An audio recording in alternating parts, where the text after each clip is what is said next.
All right, welcome everyone to another Arrow flight as we continue our Piper Arrow 3 flights. Hopefully flying this Saturday. It's been a long time, but I gotta keep this going.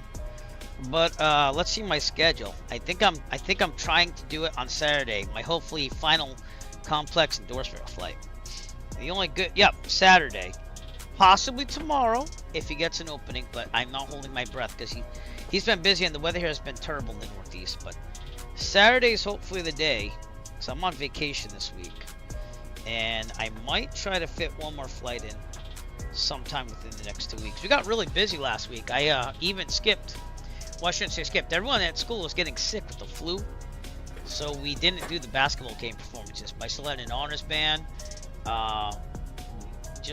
Providence Bruins performance before that, which is the minor league affiliate of Boston Bruins. So we've been busy, and Jet Pilot Sidman was there the same day I was doing Providence Bruins in downtown Providence. I wish I knew.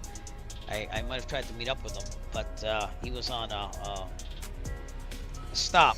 He's an airline pilot, so he was in Providence, Rhode Island, where Flight Sim Expo 2025 will be happening. So hope to see you there, because it's the first one I'm actually going to be able to go to in person. Lots of things have been happening, debating Etsy and whether I continue. It's been a learning experience. I haven't really made any profit, but I made a lot of cool products, and I didn't really die in not making profit either, because I knew that it was a risk. But we might be selling the Eric Flight Aviation Designs merchandise on its own somewhere else, because I don't know. I'm not really liking Etsy anymore. All they do is they take fees and stuff, and then you might sell. Like Christmas was a hot time, and we've made profit the last 3 months, but it was a lot of investment before that. I shouldn't say a lot, but Stick, what's up? Anyways, we're gonna take off from El Paso, where we left off in the Piper Arrow 3 flights. Feel free to fly with us. We're a Microsoft Flight Simulator East server, and we are at the Atlantic FBO, exactly where we left off. I can show you the tablet. Give you a little view on the map here, but basically this is again payware. No, wait, is this freeware? No, this is payware. I'm pretty sure this is payware. Let's double check that, because it was really good. I mean, I even made Dominic Design Team, so it is payware El Paso, but it's been fantastic. You could go into the terminal and everything, and it looks like the terminal. If you want to see that, there's a YouTube short on the Eric Flight YouTube, and we're looking for even more people. Yesterday was busy because I had to get another video up for the Eric DIY channel, but just trying to make the bank, bro, to go flying for real. And we're still getting money in. It's just not, again, as much as it was during COVID. So the hustle is real. The hustle is real. But anyways, let's do some flying today, okay? Which is really what we're all about here.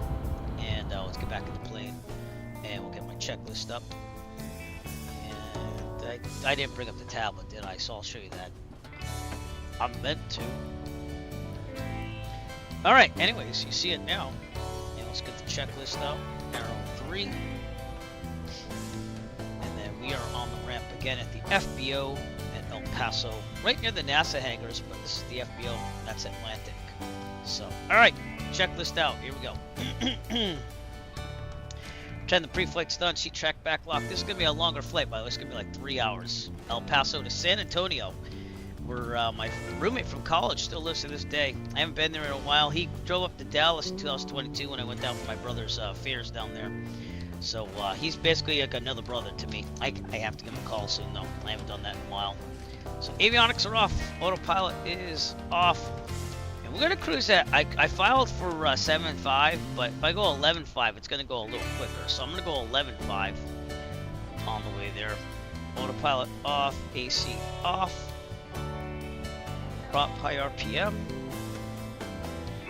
Good. East USA server at El Paso. Yeah. East, right there. You can be my wingman anytime. East server. Throttle slight. And we're just gonna get started here, so I'll try to wait for you. Okay, brakes are set. Parking brake set. Master alternator on. Beacon on, which is not working because SPAD's not on. Okay, somehow SPAD disappeared. And now I just have this virus thing going on. What's going on? Oh, because it updated itself. That was weird. That was really weird. I don't know. Not on any websites that would do that. Maybe it's on this one. Maybe you didn't hear it because it's on the streaming laptop. But that doesn't make sense either because I'm not on any websites that would do that. Oh, wait. Wait. It was the streaming laptop. So you probably didn't hear that because I don't have that piping through. How did that get there? I don't know. Alright. There's no rush. Yeah, there was something from a website. I don't know where that website was from, but it was there. Alright. AC off, prop high RPM, throttle select, brakes are set, master alternator on. Let's see if this is loaded. It looks like it. Let's try it. It does. Alright. Beacon on. Landing gears down. Fuel pump on. Okay. We're going to increase the mixture. Pressure's up and primed. Okay. Back down. And fuel pump off. Wait. I'm reading too far down. Rich prime, mixture lean. Max a start. Here we go. Clear prop, everybody. Clear prop. Actually, put the Tobii eye tracker on so we can check. Clear. That's what we do in the real world. And clear. And imperials lock the kit. Okay, Tobii eye tracker off. Bring this down to about 1,000-ish. Oil pressure is good. Fuel pump off. Make sure the fuel pressure is still holding. It is. We're a little low though. There we go. Alright. Lights as required. Turn the nav on. There we're good. Seatbelt charter says heat, vent, defrost. How hot or cold is it? It's about 55 degrees. We could put a little heat on. Real world time and weather, by the way. That's what we're doing here. Alright, feels good to get back here. Spinner. Avionics on and set. I set this to 1200. Save the state from the last one. Just cool after resize this garment to go with my GNS 530. Real sim gear, GNS 530, by the way. Highly recommend it if you're going to do real world flying with a 530. It acts a lot like it. And I got it used on eBay. I try to buy all my stuff used to save money. It's been awesome because when I eventually return for my instrument, I definitely have learned more about the 530 by practicing offline and saving money. Alright, ATOS at El Paso. We're not even connected to that sim yet, but let's get everything going here. Let me see if anyone is on that sim. Yep, it's gonna make me log in again. Well, that stinks. I hope I remember my password. I think I do. That's for Volanta. I use that for tracking and also for stuff there. No thanks. I'm not doing premium, sorry. I got better things to spend my money on. I try to save money wherever I can. Oh, it's because of Volanta updated itself. Alright, so it's looking at Europe, which is for United States are busy too. Look at this. So we're gonna be over here at El Paso. No one's on, and we're gonna be going to San Antonio, but we're going to Stinson, which is just south of San Antonio. I'll tell you why. Well, it's just easier than getting San Antonio International, but I'll tell you why also. In real life, I would never go to San Antonio International as of now. Learned that the other day by looking on Facebook flight groups. Okay, back to the checklist. Oh, we never did the ATIS. I just want to see if anyone. Oops. See if anyone's on first. ATIS is. Where's the frequencies? There it is. ATIS 120.0. So let's do that. I'm gonna with this old coffee cup out. Whoop, got some coffee left actually. Done. And I do have my iced tea, whatever's left of it on the ground. Okay, COM2 120.0. And if you think this takes a while, real world flying takes a little while. Planning and everything, so this is actually a little quicker. El Paso Airport information, Golf 1900 Zulu. Wind calm. Visibility 10. I gotta write this down. Sky condition clear. Temperature 14. Dew point 10. Altimeter 30.20. ILS runway 22 in use. Landing and departing runway 22. VFR aircraft say direction of flight. All aircraft read back hold short instructions. This would be a Advise class. controller on initial contact UF Golf. Charlie, Golf. El Paso Airport information, Hotel 1900 Zulu. Wind calm. calm. Visibility 10. Sky condition clear. Temperature 14. Doesn't get better than that. 2.10. Altimeter tree 0.20. ILS runway 22 in use. Okay. Landing and departing runway Got 22. what we need. VFR aircraft say direction of flight. Now, so All that no one's aircraft on read the back tower. short instructions. We'll go to the Advise tower. controller on initial contact UAV hotel. 18.3. El Paso Airport Connect Information that sim Hotel as well. 1900 Zulu. Connect. Wind calm. Connect. Visibility 10. I want that sim Sky down. condition clear. Temperature 14. Right back to guard. You know what that means in a second. That means this. So many windows here. Oh, move out of my way.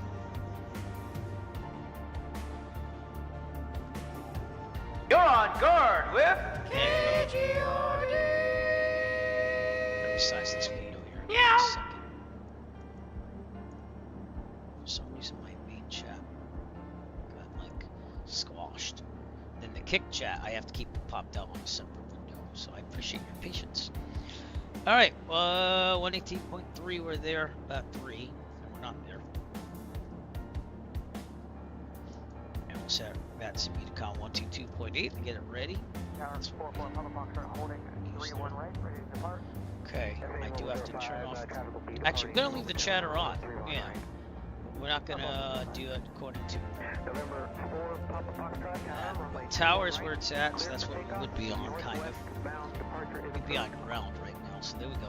We got some chatter for some ambiance. 22 means that we're gonna go. That's a long taxi, but we're gonna do it. So we're gonna take Lima.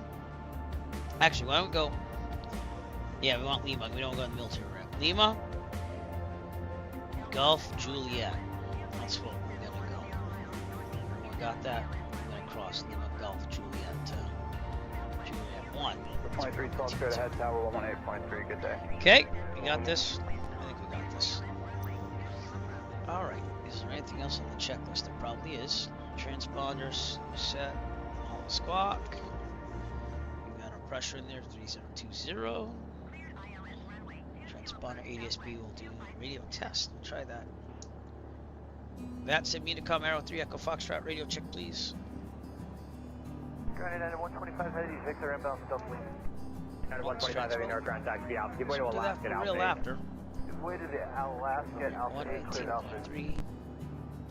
Lights, brakes, we'll test on the way out. Alright, let's go down to runway 22. So, here we go. El Paso traffic, Arrow 3 Echo Foxtrot at the Atlantic FBO. Taxiing to runway 22 via Lima, Gulf, Juliet, Juliet 1. November Alpha, El Paso traffic. We're Okay, in the alleyway, that means I'm United gonna 135, so for now hold short of take Romeo it Delta. right by the way here. Short So to Romeo here we go. Delta. I think oh, I thought I said that's kind of weird. Anyways, taxi out of here. Toby eye tracker on. There you are, my friend. I think so. If not, let me know. Yeah, Fort Bliss right to the north of us too, so that's kind of cool. All right, here's where we're gonna enter here. Do they have the real taxi signs? It looks like it says. United 1963, cleared active I guess this would November, be Zulu. taxi, Romeo Juliet. Lima's right 1963 off north ground there. taxi out. Yeah, Alpha United 19.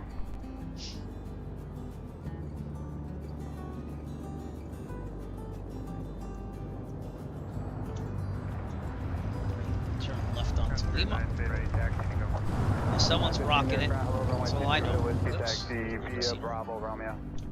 Right, Whiskey via Bravo. Turn left onto Lima. We're clear.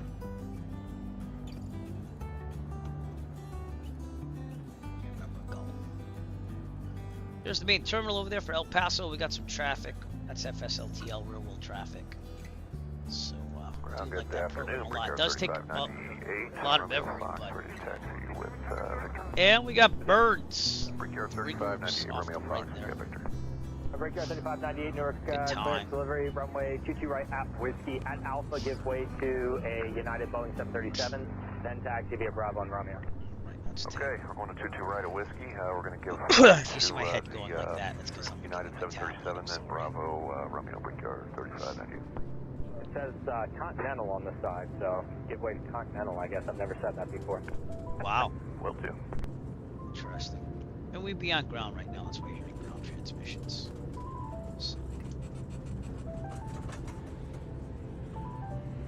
Ground, we were told, or 135 or 2 all right. southbound. buckle up, because it's gonna be one in the alley.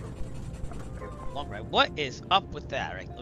Let me fix that on the streaming laptop. I have no clue why it's doing that. I don't know why. I'm using the same programs I always do, so you tell me. I'm on VATSIM. I'm on closed captioner, so if people are hard of hearing, they can listen to my stream. And there's no other web browser open, so you tell me. I'm not getting it. There you are, my friend. Another Paso. Alright, Romeo's that way. We're gonna go Gulf, which should be the next 1009? right turn. Going past the terminal, which is nice to see as well. United Maintenance 1009, you'll have to face east due to our runway configuration. Will that be an issue? United Maintenance 1009, out of Zulu 6, turn right on Zulu, uniform, cross runway 29er, and join Whiskey. Let's go. Juliet, not crossing the runway. At least we shouldn't be crossing the runway. Good afternoon, 742 Romeo Delta, number 2 Maryland here. Okay, so 742 little New Ground, lost runway here. 22 at Whiskey, follow your company. But we're gonna make things happen. So this is not the easiest Gulf. Here we go, Gulf. We're not supposed to cross any runways, so we don't want to do this stuff. So let's take a look at what we're doing here. Put my tracker on. Actually, we do cross here. Okay. Clear. There's a Southwest jet over there, though. We gotta be careful of. W Super Duck 2 New Ground, proceed via Bravo, November, and Alpha 10. I did say Gulf, so that makes sense. I think we're gonna cross the runway. This is an old portion of the runway, so you tell me. We're supposed to go Juliet, which I believe is this right here. So that's the way we're going, especially with that Southwest jet over there.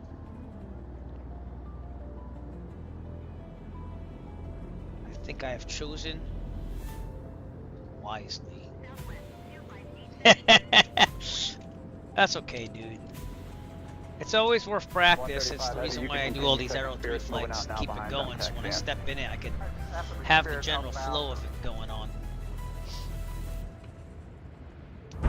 Long taxi here for 2-2. And frame gen's a little bouncy tonight. Did update the drivers and everything. It's loading scenery right now, so I keep hearing you in the distance. And should be loading scenery. Let's go. Oh.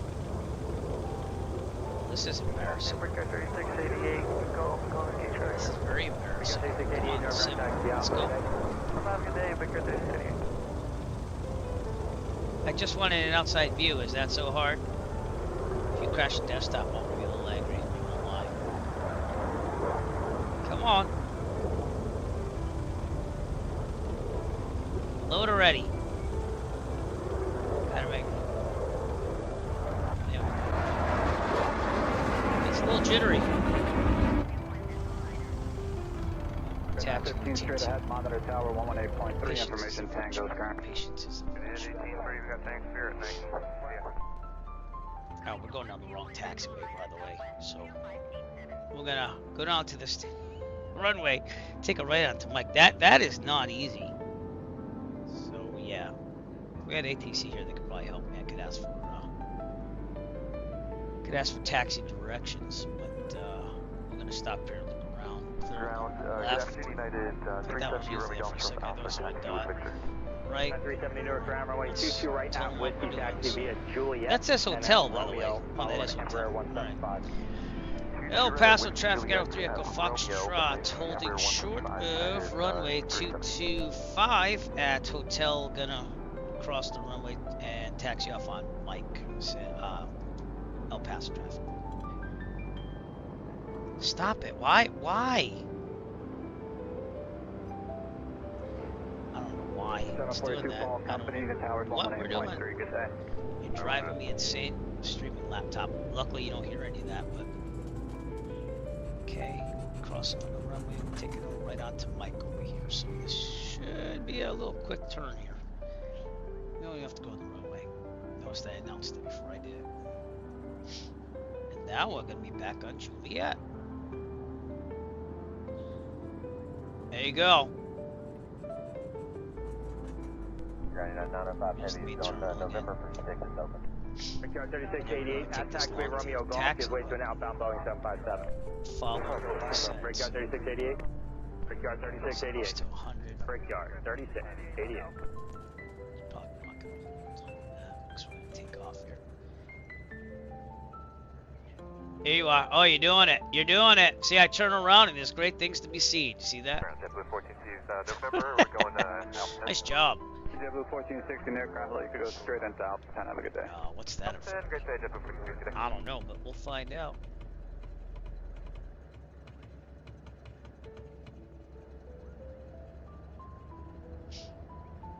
Done a lot on my weekend so far. We had to fix a piece of siding, which has now come loose again from the house, so I have to figure that out. It's on a very slanted roof, like a very high-pitched roof, so I can't climb on the roof to get it. So I'm gonna have to go up there and try to do that again. Ooh, you're looking pretty good there, my friend. Yeah. Very nice. And then I have to shovel the driveway still. I'm hoping the rain, I'm letting the rain take care of something right now, but I might be out there after the stream. And what else did I do? Oh, we made a video yesterday for the Eric DIY channel. I said that. That's the one that makes me the money mostly for flying. Not the Eric Flight channel. You'd think the other way. Nope. I think I'm gonna try to get an Eric Flight video, like real world video up there too this week. I'm gonna aim for one at least. But, it's time to get some real world flying videos up there. Now, there's a total backlog. I've got a lot there. So it's not going to be so much about like recent. It's going to be more about what I've done, you know. But 22's right to the left of us. We'll be out of here soon. I still have to do a run up. Yeah, 905 Heavy North Ground taxi out. And now you know how long it could take at these bigger airports. Especially if there was traffic, like real world, there'd probably be traffic in front of you. You might be like doing this for half an hour, 40 minutes even. Turn into Zulu 5. Which is again why we're going to Stinson Municipal today and not San Antonio International. In real life, they're charging landing fees and everything there now. It's like $20 landing fee. And some guy like complained about being charged like our flight school being charged 9 times for touch and goes there. So 9 times 20 is $180. And it's like, oh, but it is a class Charlie. I mean, you know, like if I wanted to go to Boston, which is Bravo, you're talking at least $200 the minute you touch down on that runway. So that's why we never landed at Boston Logan. If I was made of money, maybe I'd do it once, but they wouldn't like me because I'd be in a slow plug. Wonder what type of hangar that is over there. We never did fill the fuel. I meant to do that, so we do that now. Dope. Things I should have done off stream. That's okay, it's full now. Still looking good there. 4499 aircraft, hello, runway 22 at a whiskey. I haven't flown the military jets in a long time on this. I never really streamed them. I always fly them offline if I'm going to do it.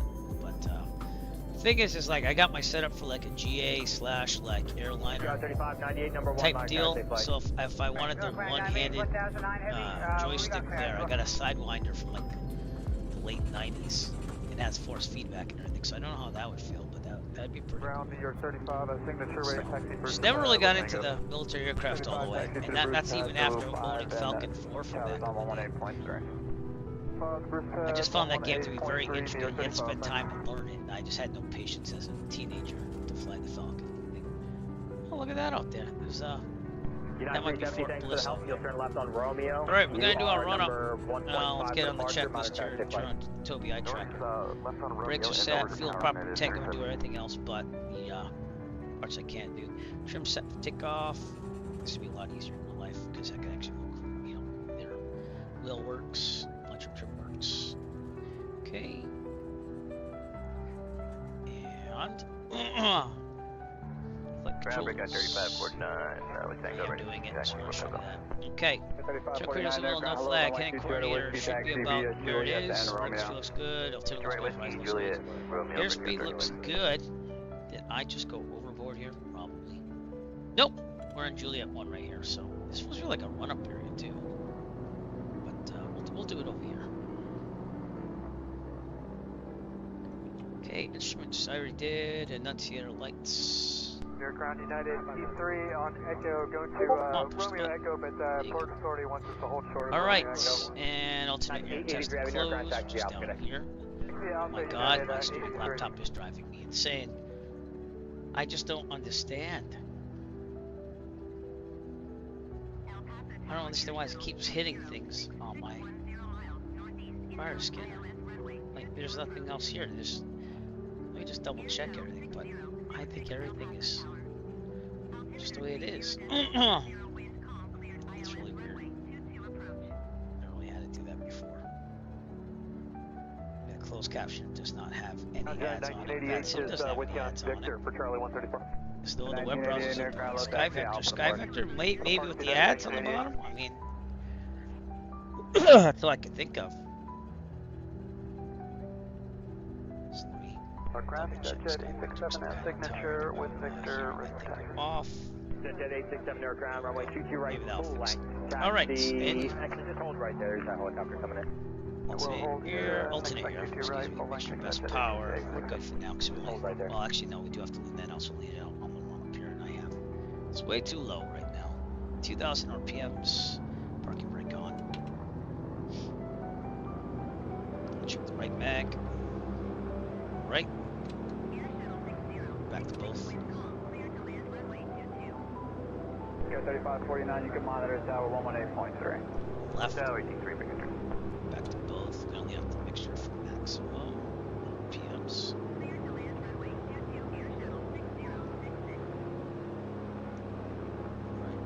There, because we are 4,000 feet MSL. Right, I'm going to cycle the drop. So, I've got the helicopter inbound inside, executive 867. Jet 867, just give way to that helicopter as they come into the ramp, and then runway 22 right, full length taxi via next thing Zulu one checks the 5. oil pressure over here. Go Drop. to the helicopter, Zulu 5, Zulu 2, Good, 22 back right, up. full length. Executive Last time, 867. do it a third time, make sure no oil splats out on the windshield, so we know we don't have a leak. And we're good. Alright, props done. Vacuum is looking good. Amps are charging slightly. Fuel pressure is good. Oil pressure is good. Oil temp's good. We're gonna idle. Hello, we are picking up. Good. Oh my god, you just did some tumbling there, my friend. Call your ramp, and let me know you're in taxi. Back to 1,000. This is a problem on the takeoff of chemical fuel base, and there's enough available runway head of us will report takeoff land directly out on the runway. If we are under, well, let's just go for 5,000. 5,000 feet, this problem chemical and chill ice will land directly have no 130 degree turn. Best glide speed is 79. If we are above 5,000 feet, this problem chemical and chill ice, we're going to turn to the left because we're going to land on the left. Land downwind on the taxiway, the grass, the runway is available to us. Best glide speed 79. We rotate at 70. Climb at 90. Check the landing gear when there's no more available runway to land on in case there's an emergency. Okay. With that, we are good. So we're gonna line up here. 12 Brown. You said Romeo Echo for the ballpark to CB Alpha. Which one? I didn't do like the first thing. Fuel part protect. No, I did it. Okay. Alright, let's taxi up to Juliet 1. And I'll start takeoff. Good to go. Topo tracker Okay, is. Spirit 992, continue Alpha to park, give it a United at November from your right to left. I'll turn the tablet off. Alpha Check to parking, and we're there's following that. the fairway. We have Way to to set the November. altimeter to our 11.5. GPS is done. I have to set the GPS though. And that's what we're gonna do. Okay, if you're wondering what I'm doing right now, I got a SciTech autopilot panel, and I'm setting the altitude to 11.5 because this thing has archaic autopilot on it. And we are there. Okay, good. York ground. All right. Good afternoon. For If we are 15, good, Romeo Fox, and we have information uniform. pre-takeoff, high RPM, fuel pump on, 3715? gear override, light on, strobes on. Brickyard 3715, York ground, right, get you right at Whiskey, taxi. All right. El Paso traffic, L3 Echo Foxtrot, departing runway 22, departure to the southeast, El Paso. Okay, clear. Not so clear, but Finn Wando is getting out of the way from me. Here we go.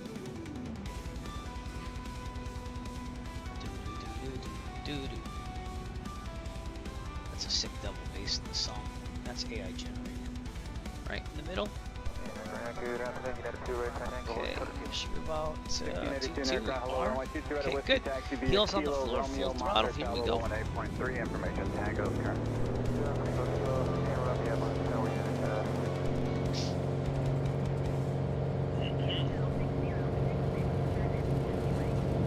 Rotated 70.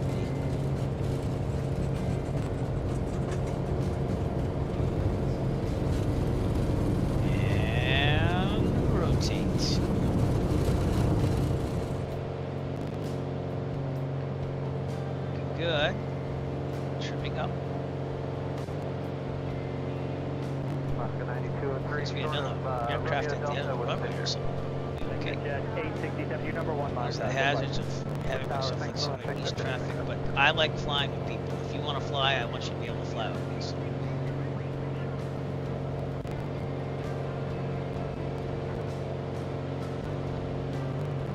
Shut that plane that just landed. That's funny. Alright, we still have some Villa runway ahead of us. Goodbye, El Paso. That's the military rep then. That's the FBO over there that we taxied from.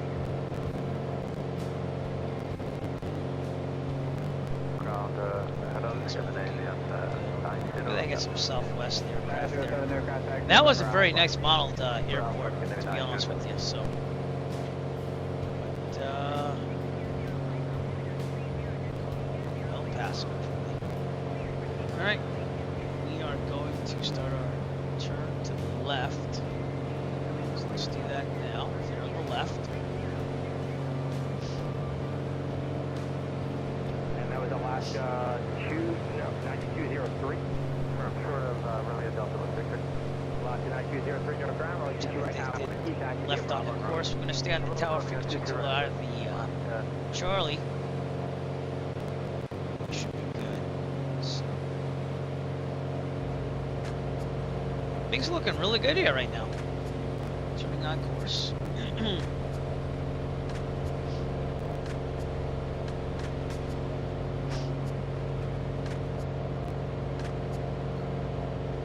Right, autopilot on. Thank you very much. Do that. Should be nav now. Speed. And let's make sure it works because sometimes it's a little wonky with the side tech. It's looking decent. Goodbye, El Paso. You have very good scenery to look at. We are going to climb to 11.5. If we can pick up some speed here. When we landed here last stream, it was pretty bad. It was dusty and it was like I must have bounced it at least 4 times on the runway. Luckily, it was a long runway. Oh, gear up. That might help. Oh my God. Yeah, that might help. Should have done that at the end. Alright, now manifolds from 25, yes. Got it on full. Kick this back to 25.5. And we are good. Fuel pump off. And Tokai track off. Because I think we're good right now. There we go. El Paso, everybody. Alright, like I said, this is going to be a longer flight. Once we get established and everything, we'll be at 11.5 and hopefully about a little less than 3 hours. Clean up the mixture right now. Right up there. Keep this thing going. So once we get to altitude, it should be pretty good, but I'll keep pushing this.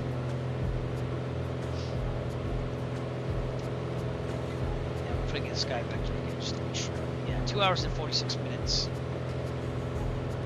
Averaged about there. It's just that we're most slow because we're climbing. Once we get to cruise, it'll be a lot better. El Paso. El west end of this town of El Paso. I fell in love with a Mexican. Fitted Juan is flying with us. Wando, excuse me. Is it Juan-0 or Wando? What do you want? Like, I feel like I'm pronouncing it wrong. They're flying with us in the F-22 today. Here on VATSIM, and once we leave the class Charlie, switching to also it should be on the tower. So let's do that. And then they probably switch me to approach by now.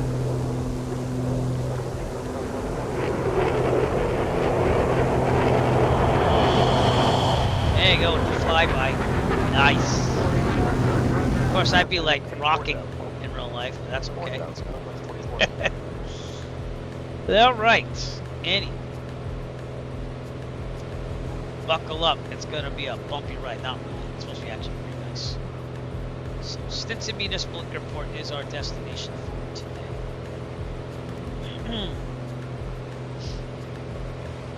And if you want to fly with us, you're on the Microsoft Flight Simulator East Server or VATSIM. You decide what you want to do. I try to do both so that way people can fly with me if they'd like to. That way you don't just have to stare at me for like hours on end. You can actually participate with us. Yep, I got that. Yep. A lot of add-ons. What are we running today? Let's see how many add-ons we're running today. This is the aircraft area.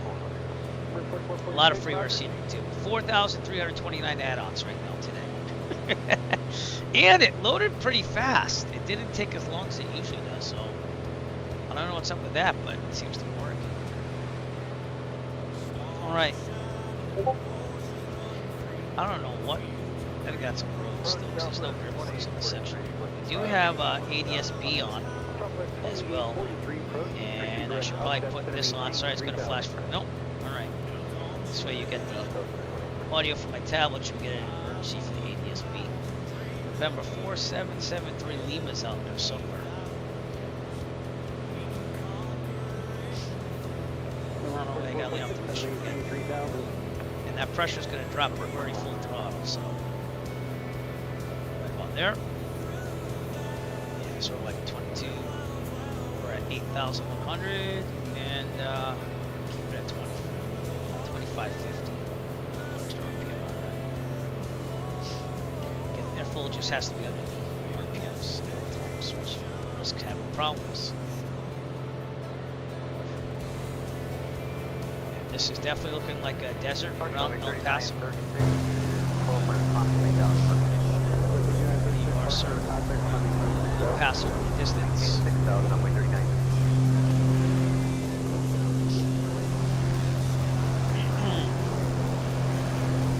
Be a longer flight for us. So you know what that means. We need to lock in and load. Here we go.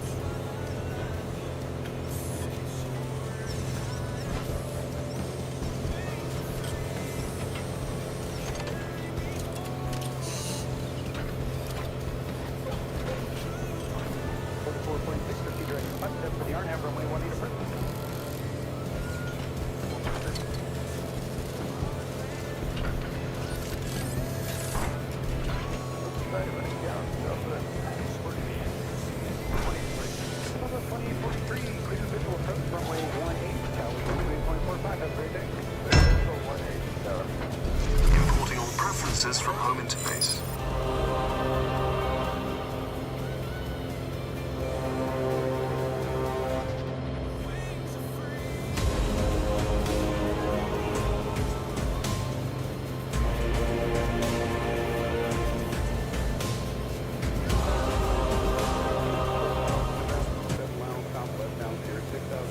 So lock it and load. Sorry, I mute my mic for that one.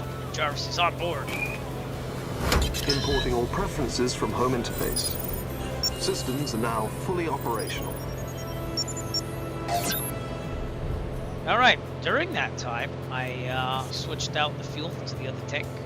We also went to VATSIM Unicom, so it is what it is. But we do have some ATC chatter on as well, so I like to have some ambiance with my flight.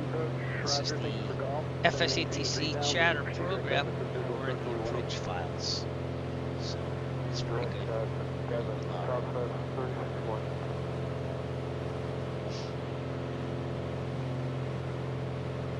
And I'm sorry, I like to have some creative fun on my stream. Oh boy. All right. Anyways, it's gonna be a longer flight. We're at 9,800.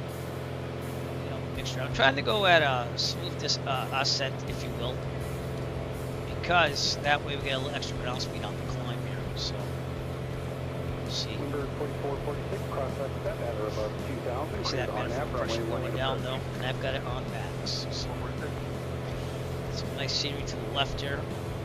The Hueco Mountains out here on the left. And there's a little city that's supposed to be out here, Horizon City. Which probably is that. Minuando down there. If I'm pronouncing that please correctly. Which looks pretty good. Bye-bye. You look like a rotating pancake, I have to tell you that. Kind of. I'm not trying to mock you. I'm just saying you kind of looked like a rotating pancake right there. Alright, we're on our way to San Antonio. Still climbing to 11.5. We're at 10,400 right now. Getting up the mixture as we go. It's getting a little more sensitive.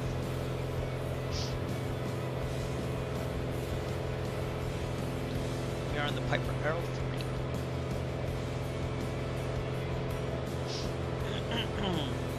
Alpha 36-1, clear visual approach, runway 18, contact tower 13.45. Okay, connected to network. I got my default. That would be terrible. All right, let's see it. See some action here. We'll get out of El Paso's area. Down there.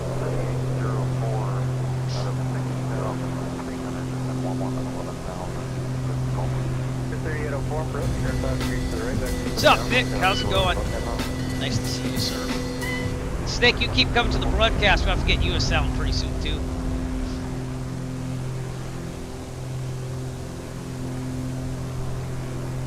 We're flying out of El Paso for San Antonio.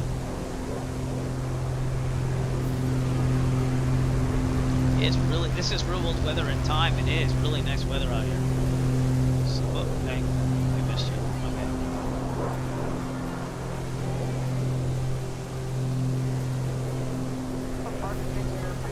Back in. Let me know if you're gonna do anything. You're alright. Still climbing here. Probably want to go a little bit less on the vertical speeds. Then we're gonna get up the extremes here. Leading up the mixture. Moving on. Yes, we are. Very sensitive. 11,300. We should be evening out pretty soon, and hopefully that ground speed really picks up. So that's what we're hoping.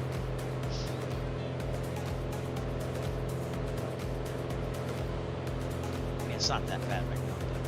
If we get to like 150, 160, that would be amazing. 11.5 coming up.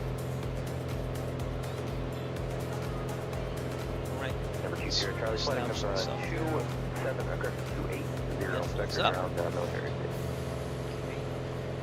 So it's looking good. Pressure temp good. Suction's good. Fuel's good. Fuel pressure's good. And fuel pump is off. Yes. Okay. Everything else looks like it's supposed to. It's picking up here. So it's like at 11.5. Get this back to 2,500 RPMs. All right. All right. Well, you let me know when you're starting it, and I'll give an outside view. How's that? How's DLS 4 now doing with the new drivers? Let's find that out as well. My VRAM 67%. 85. Going 70, 60. 60 to 80 frames per second. I'll take that all day. That's with all ultra settings, but frame gen. Alright. Minuando's going to do a flyby. I've got you. Don't rock the boat. That's all I'm saying. Don't rock the boat.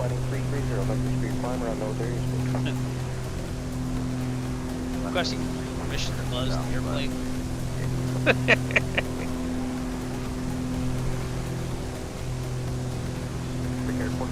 Set it up, my friend.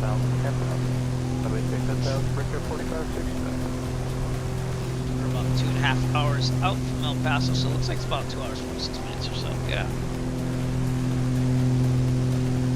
No, I lost you. Oh, there you are. Okay. All right, I'm gonna wait for this and have a nice tea break while you do that. All right. Watch.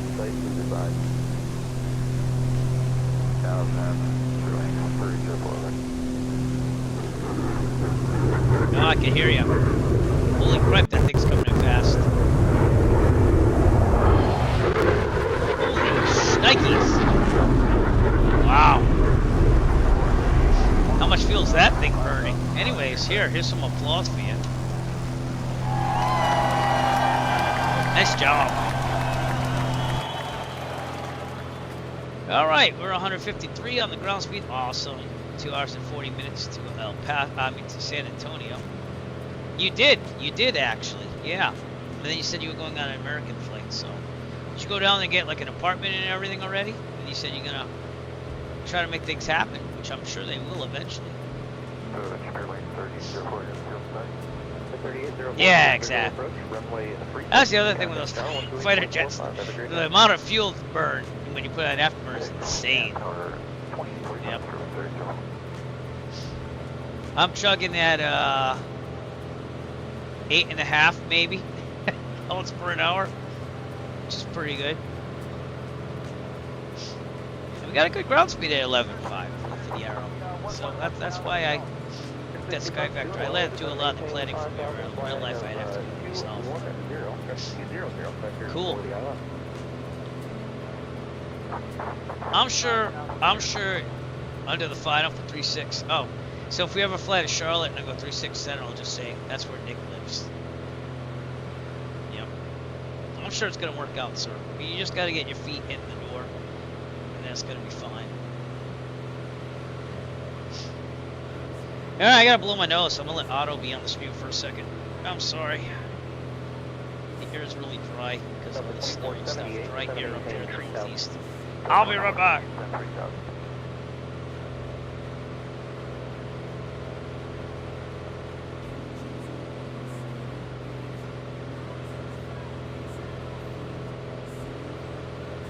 Alright, I'm back. Again, I have to acknowledge, you couldn't get your back away from. Probably should, because I don't know. I mean, you could refill in the air, but I'm gonna acknowledge Otto, the autopilot, this time for all his special skills that he gives us, so that we can look outside at afterburners going through us. There it cool.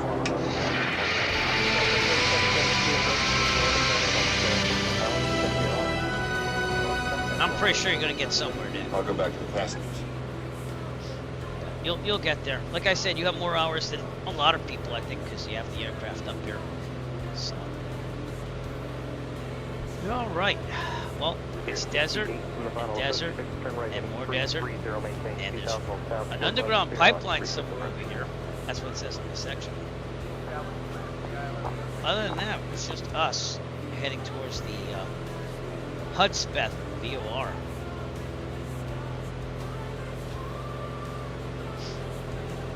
I almost wanted to do going to the Dallas area in the sim today, but I was like, that's gonna take me too long, maybe like 4 hours. So I decided to go to San Antonio. Then we might make a stop over in Dallas, because my brother again was in Dallas, and Grand Prairie is the closest airport. I always envisioned myself visiting him someday, but obviously that can't happen anymore. My niece is still down there. I have to look into prices for a trip down there this summer, which is, gotten, I think, a little bit more expensive. The tickets were like $400 round trip in 2022 when I had to go down there. But if I went to my family there, I think that's quite the thing there. That's all. Nice. I'm rocking 8.5 gallons per hour in this thing. I have never been to Louisville, no. In the simulator, yes. In real life, no. But Flight Sim Expo, the people running that just sent out a poll asking where they should do the next FS Expo. And I think Louisville was one of them. Louisville, however you say it. I say Louisville.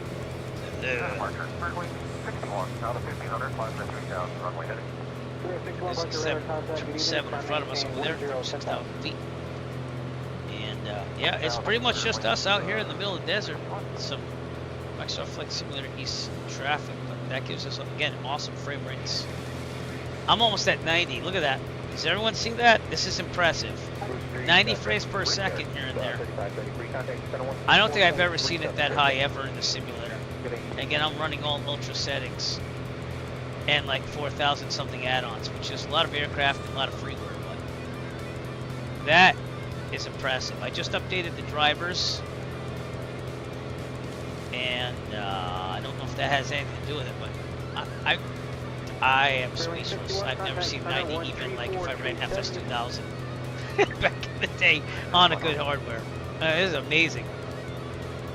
Look how smooth this is. So if you have not tried out DLSS4 on Microsoft Flight Simulator, you need to. And I'm running a frame gen mod, so like my 3090 doesn't even really support frame gen, but it will work with the frame gen on that. Ooh, I meant to check out. If you want any information on this, check out Island Sim Pilot on YouTube, because he is fantastic at getting the simulator to run awesome. So I just want to give him a little bit of a thing here. Give me a second, I'll copy this address. But if you want to learn how to make your simulator really work, that's done wonders for me. And he's a pretty nice guy too. He's a real world pilot like me, private pilot.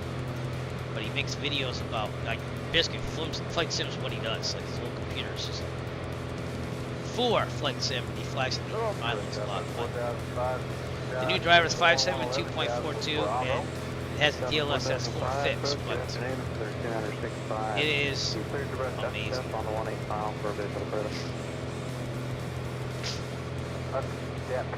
The only problem I have is that my simulator loads like scenery slow once in a while and pauses because of it. Other than that, it's been good. How are we doing on fuel? We're on the right by switching back to the left. Fuel pump on and switching back to the left. Switching pump off. Fuel pressure holding. Very good. All right, 2.5 hours to go. I haven't streamed in about a week. It's been 1 week. There you go. Kick that mixture back. Again, I'm burning 8.5 gallons per hour, which is comparable to a 172, and with the 154 round speed, which is not like a 172. But again, if I had to figure out fuel for this, I'd say I'm burning 11 gallons per hour, and that way you have extra fuel. And it has 70 gallons, 35-inch wing tank here. So it has a lot of fuel. So I mean, literally, if we stayed at this level here, we got like, 8 hours of fuel? 7? Which is amazing.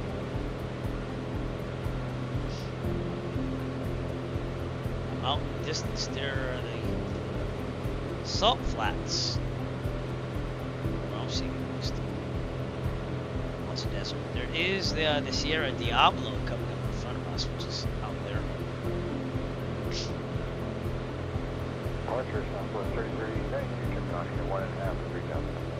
Pretty good. Gonna do my check again. Tornado's good. Temperature pressure good. Manifold's good. Factor's good. And again, by doing this, people will say, "Oh, it's not like the well, it's not like the real thing. It won't be like the real thing." But I'll tell you what it does do. Does get you prepared for being in the cockpit and doing wonderful things and stuff like that. So. And then running the beta in 2024, I left it running overnight, just parked at Providence, Rhode Island, and it actually didn't crash the desktop. So I don't know, I think it's getting a little more stable. But I want to continue my Aero 3 flights today, so delivery just not working. So that's why. 2020 still, but I think we should do some streaming on 2024 pretty soon. If I take the 152 WB sim mod and go flying in that. Also looks like on FlightSim.to, people are starting to release FS 2024 release scenery, which I gotta make sure it's all working because like I updated everything and totally forgot about like, hey, I should probably buy that. I guess I can go back on there before, you know, just kind of divvy it out.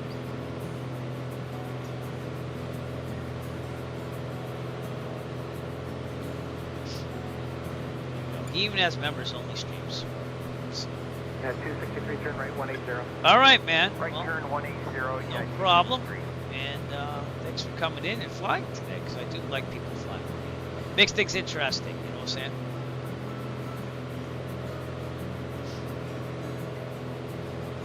Pretty good. 320, turn right 200.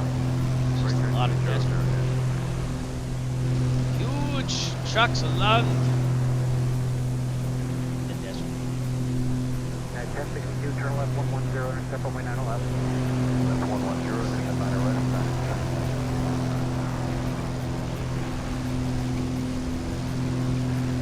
Excuse me. She's a nice little plane. 543. Cockpit textures don't show up. What's up, JJ? How's it going? Thank you for saying Mr. Piper. I like to fly a big. I'm just practicing this so I can get to my lesson and just do it and get my complex endorsement. That's the main reason. I like flying the different aircraft. That's one of the pluses of renting. But after this, like I said at my flight school, I'll be able to fly everything and rent it except for the Centauri, which is a teal bell. So I'm feeling pretty good. Fly for some fun after this, and then, you know, once I get my complex, and then go back to instrument. Yeah, we're almost there. Saturday is the day, hopefully, and if the weather cooperates, I will. It's been pretty crappy up here in the Northeast. Now you got me looking at weather.com. Let's see what Friday looks like. I mean Saturday, excuse me.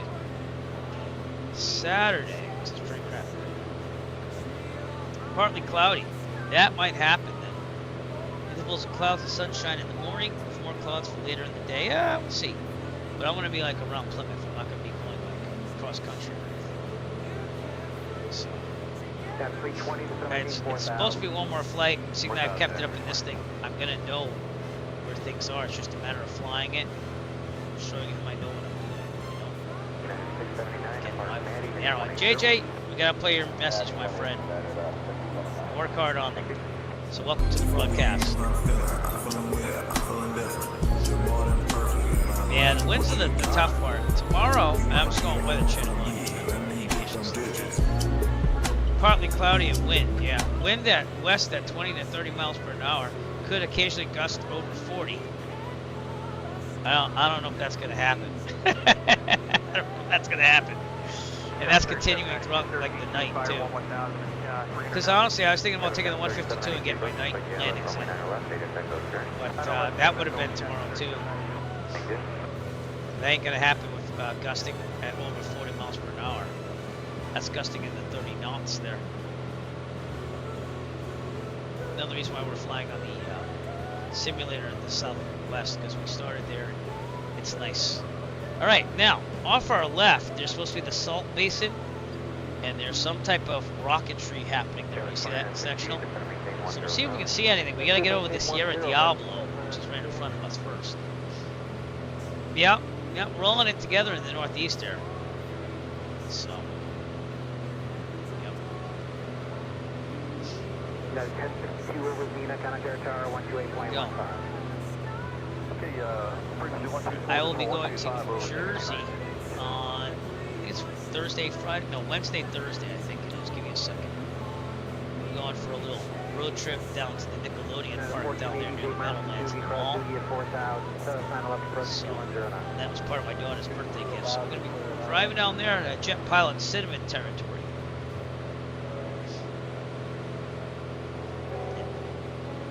I am astounded again at the frames I'm getting here. I know we're not in like a very highly scenic area with like, you know, photogrammetry and stuff except for the Google Maps font. I was rocking 90 frames per second and a 3090 for ultra settings. Everything's ultra. That is amazing. I wonder what it would do in Manhattan now. I haven't looked at that yet. I'll probably do that while streaming. Los Angeles and Manhattan are the two biggest ones I usually go to. test it out. Planet Neutral, what's up? How's it going? Hey, let's get some shout outs here, by the way, too. Shout out to Nick Resla, good friend, and I'm gonna get it. A good friend, know him in real life, and always comes to the streams when he can. Appreciate that. Shout out to JJ coming out. Another person who comes out to my streams whenever he can. Hence why the sound effects. That's a nice Cirrus there, Nick. It's a nice Cirrus. And of course, Planet Neutral, who is an awesome streamer and just a downright nice guy. We're gonna do a shout out to you as well. So thanks for coming out, my friend. But I've checked in your streams. The thing is, you're on the West Coast, so like if I'm staying up late, then I can look. But yeah. Yep. G6. It looks nice. All right, we're in the desert between El Paso and San Antonio. And I also would like to give another shout out to, even though I don't think he streams, I'd like to give a shout out to, if I can find the name here. Where are you? Ah, where'd you go? I'm gonna do it. Oh, Snake. Shout out to Snake as well. Flying with me earlier today, the F-22. So even if you don't stream, I like to still give shout outs. I don't know if you do or not, but let me know if you do. Yeah, this is what we're looking at. And again, frames are insane. I'm almost at 90, 70 to 90 at all times out here. Look at that, hit 90. Amazing. We have someone in the Jenny out there. Well, great. I want to see if we can see any type of spaceport in the Sloan Basin over here. I don't think we're going to. I think we're a little too far. Once we're right to the left, we're going over the Sierra Diablo. Which are these mountains right here, these hills, I should say. I don't think they look like mountains. I guess they would kind of be a mountain. It says 6,000 feet peaks there. We're at 11.5. Are you? Oh, I got you. I thought you were in the West Coast. I don't know, you always have like some of the best chill music. It's like very relaxing to watch your stream. Indiana. I got you. My wife calls my place the compound. 263 to maintain 4,000. 5,000, 4,000, yeah. I set it up right when we got this house because I was like, I want like an office, but eventually I like to put like a sleepover bed in here somewhere. I gotta clean this place out to do that. Kind of a guest room. The problem is that if there's a guest over, I'm gonna be streaming on the desktop. You don't really get tons of guests.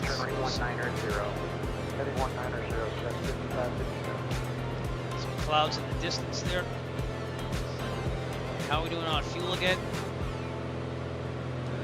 We're burning the left. Keep it on left for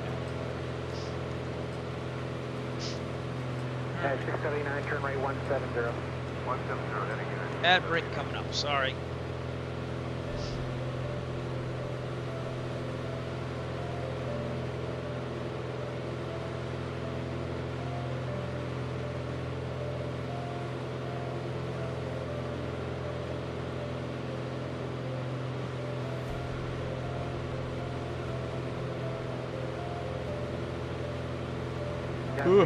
It's me. 4,000, set up wind and left approach speed 180 to Zeno. 180 to Zeno, Doobie, clear the approach at 320.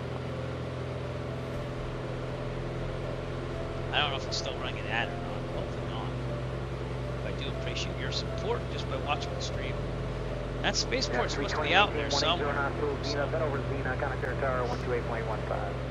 180 to Zeno, over Zeno tower 128.15. If you want to know, the closest place I am is Kilo Victor Hotel Inn.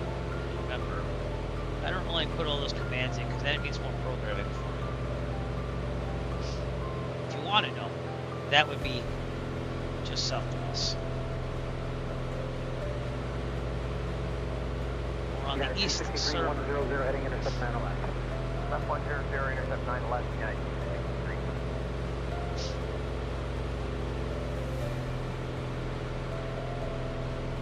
It would be if I put it in my flight plans, but like it's just another thing I'd have to put in the checklist to start up a stream. So.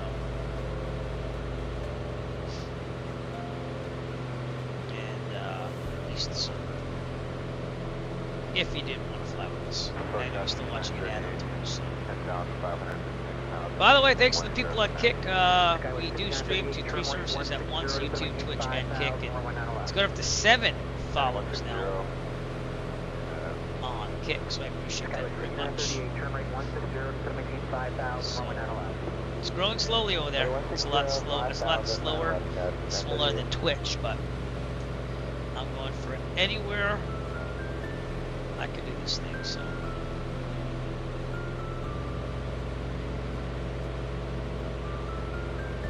More the merrier. So we're going out.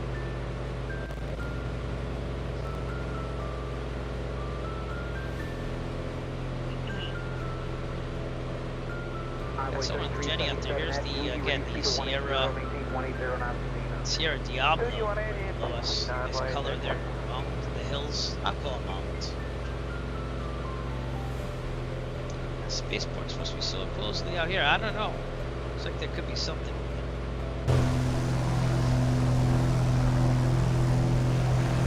There's a salt basin. I'll show you what I mean. There's a salt basin right here. And there's supposed to be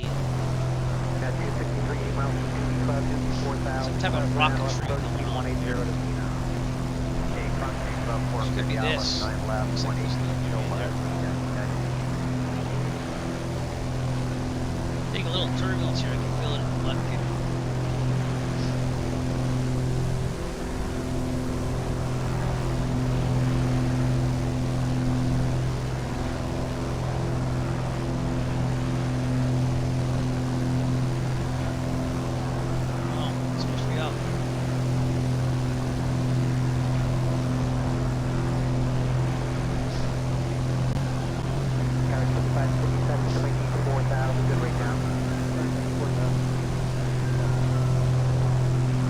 Airfield over there, actually. That would be Figure 2 Ranch right here. And then that other one would be way in the south over here. It's Kilo. Picked up until November.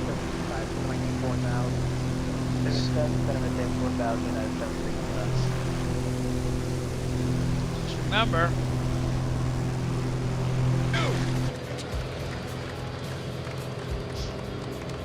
You are still dangerous. You can be my wingman anytime. Bullshit. You can be mine. Just saying. Microsoft Flight Simulator E server or going VATSIM. I'm on both. Did make some new ones, new commands. They're not really on the command sheet yet because I haven't added them yet. But I'm trying to remember what they are. I probably have to go to Stream Elements to show you. We went with some Spaceballs inspired ones. 263 is Zeno 128.15. But, you know. 2815, See if I remember what they are. I have to go to program in JavaScript. That's how we do this. It's been working a lot better than usual. Past couple streams I was cutting things off. But let's show you some new commands that will be making their appearance eventually. Yeah, just keep adding to them. I am in 2020, yeah, I'm sorry. It's not the same multiplayer. I'm going to do 2024 soon again. I'm on the beta. And they pushed back sort of some update 1, but pretty much that's the beta. But anyways, some new chat commands. I'm surprised that they don't just combine the multiplayer. Well, you don't need that, Private. We're right here. Now, what is it? Now, what is it? I'm having trouble with the radar, sir. What's wrong with it? I've lost the bleeps, I've lost the sweeps, and I've lost the creeps. The what? The what? And the what? No, the bleeps. Turn right 180. Right, heading 180. The sweeps. Yep, one of the best seats ever. And the creeps. That's not all he's lost. There you go. And then we have another one. Again, another Spaceballs inspired one. This would be kind of cool to see here and there. What the hell am I looking at? When does this happen? Clear the ILS 9 or left approach. And maintain 180 knots, still seen now. 5-2 4 for the 9 house approach. Go back to then. Now. Why, mister? When? Just. When will then be now? Wow. Skywest 5167, Roman 9. Alright, so anyways, they're supposed to have a rocket complex over here. Yeah, yep. And the Red Sox just made a good signing, so we'll see how that happens. There you go, that seems to be the facility there. That might even be like a little runway, no? No, probably not. They fire some rockets from over here. I have no clue what that is. It just says Salt Basin and then little rockets. Yep. So, I don't know. They're going to be better this year. I don't think they're still going to be World Series bound. But definitely better rebuilding. They should have done that like 2 years ago. They've been... This year they're not worrying about money as much, but previous years they were. I got to blow my nose again, so I'm going to let Otto back. I'll be right back.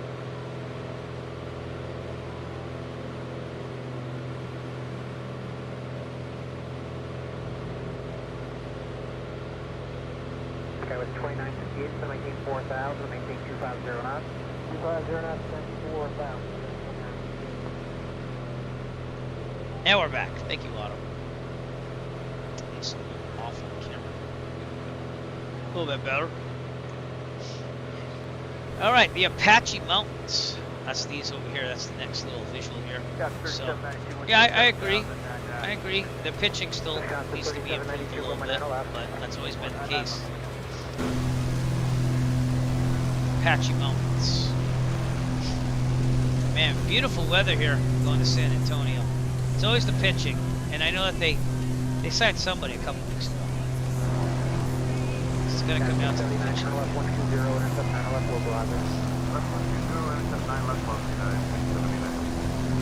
I don't get to watch the baseball games because we cut the cord on cable and we stream everything, and Nesson asks for too much. They black out everything on ESPN for the Red Sox because Nesson owns it up here, so that's what stinks. There are ways. That's all I'm gonna say, but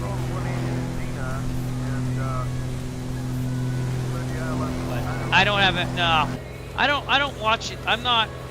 How am I say it? I don't mind watching a baseball game, but I'm not like, oh man, diehard, I have to watch every single one. But yeah. Nesson is just way too expensive. I don't know. Did they blacklist them on Major League Baseball TV? If Nesson's available here, because I thought that might be part of the contract too. But anything like Boston Bruins or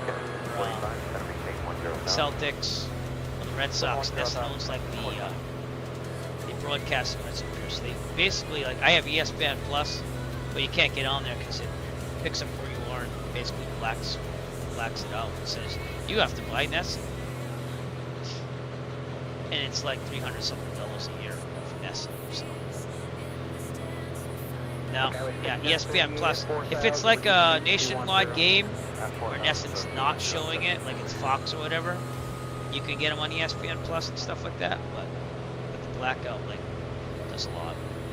There are ways to still watch the game. But that's probably what I would try to do. I'm gonna just go on record, just try to do if I really want to watch the game. So. Also, I mean, I do pay for ESPN Plus. It's just, you know, that's that stupid contract thing. They don't even make it affordable. Like, I'm not gonna pay $360 a year to watch like sports or watch half. Skywest 5167, so maintain 5,000, maintain 250 knots. Apache Mountains. It is. I mean, if it was like $5 a month, or even maybe $10 a month. Maybe I could see that, but I'm not gonna pay like $30. I think it's like $30 a month to watch to watch Nesson, all because they haven't locked down. So. Those graphics. Those peaks are at 5,000. We're at 11.5 again. So no problemos here. It looks pretty nice here. I mean, it's getting a little old now in the desert. About 2 hours out from San Antonio. Continuing our way. How are we doing on fuel? I'm on the left. Go back to the right. Fuel pump on. 5938, 10 miles Switching to the right. Doogie at 4,000. And now left approach, maintain 210. we had a couple seconds to start off the fuel pump. Doogie Enterprise. And fuel pressure's still good. Yeah, it's about $30 a month. And like we really cut down on like, you know, trying to save some money. But yeah, if I watched every Red Sox game religiously and Bruins game religiously, and I do check out games. I can't do it religiously because, you know, I have other things I do. But then maybe, I guess, if you do that. But I don't even watch a lot of TV, to be honest with you. I kind of like binge watch stuff. Like Netflix, I binge watched the rest of Cobra Kai last night. And that ended pretty good. It was pretty exciting ending. So, and then they're coming out with another movie for the Karate Kid. So I think it comes out in May. I don't know what the movie's anymore, but it's supposed to be like a continuation almost. The whole Cobra Kai series, I like it. It's corny, but I like it. I thought they did a very nice job. So, and if you don't have Netflix, you can't really see it. Skyway 5167, maintain 4,000. Binging SWAT, yeah, can be. But the next thing that I don't really have anything. I used to get HBO we had cable because I used to like the series like Rome back in the day, and obviously The Sopranos. I always thought they had really good series, but they really haven't had anything. You know? Yeah, I got you. My son's really big into like 911 and stuff like that. Not like the reality show. Oh, we got a JetBlue aircraft above us. There it is. That's a JetBlue flight. Can't tell you which one though. That's what we're seeing up there. And that was on my ADS-B. That's the reason why I know. So that JetBlue at 21,000 feet above us. That's like 32,000 feet up there. Right past my bed. Real life traffic being pumped in by FSLTL. Can't do that in 2024. And I don't really know how the 2024 does on pumping live traffic in. Never really checked it for accuracy, but it's supposed to do that. So.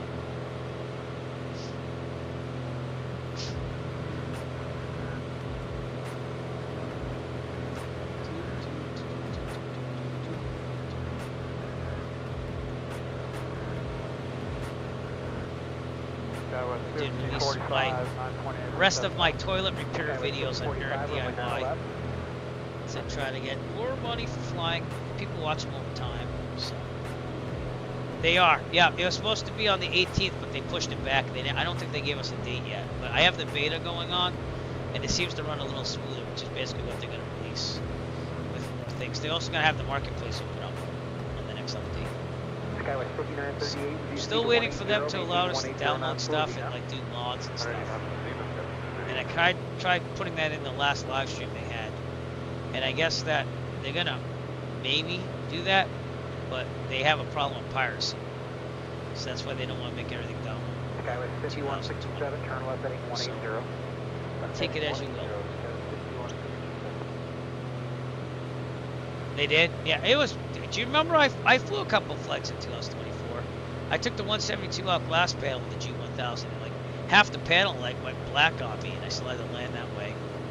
And then when I first got it, I tried loading the 152, just the basic vanilla version, and it wouldn't start up at all. So that I think it's better now, but yeah, I mean, I don't know. I have been flying 2024 here and there off stream, so it might be time to take the 152 because the WB Sim mod people actually modded that for 2024, like for the native one. Which, if they could do that, I wish they could do it for the 172, but they said they're not even going to try it as of now. But there is a way of doing it if you install the 2020 version, and then you put the WB Sim version, which is what I did. But it doesn't have the same ground handling as 2024. Oh, that's interesting. That what aircraft is that in? Yeah. Well, if you take the WB Sim mod and you install the 2020 version, it's just like this. But again, you can't do the custom liveries like I made. Got 765, ready to 170 to Zenith. 170, that's still good. I got the Piper Warrior from Just Flight to install my livery, but the lights don't work on it, so you don't see nav lights or the beacon. It just, you have them on, but it does nothing. 2 hours to go to San Antonio. We're gonna get there a little bit after 5 p.m. Eastern Standard Time here. And try to look for sites. Right to the south of us are the Davis Mountains. That's what we're seeing out here. And we're staying in the great state of Texas. How great? That depends on your views. But we don't get plenty here, so. I still think it's a nice state. It's very big.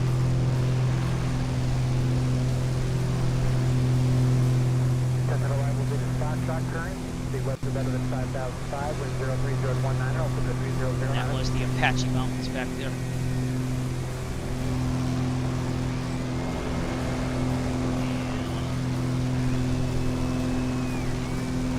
Getting out there's the Davis Mountains.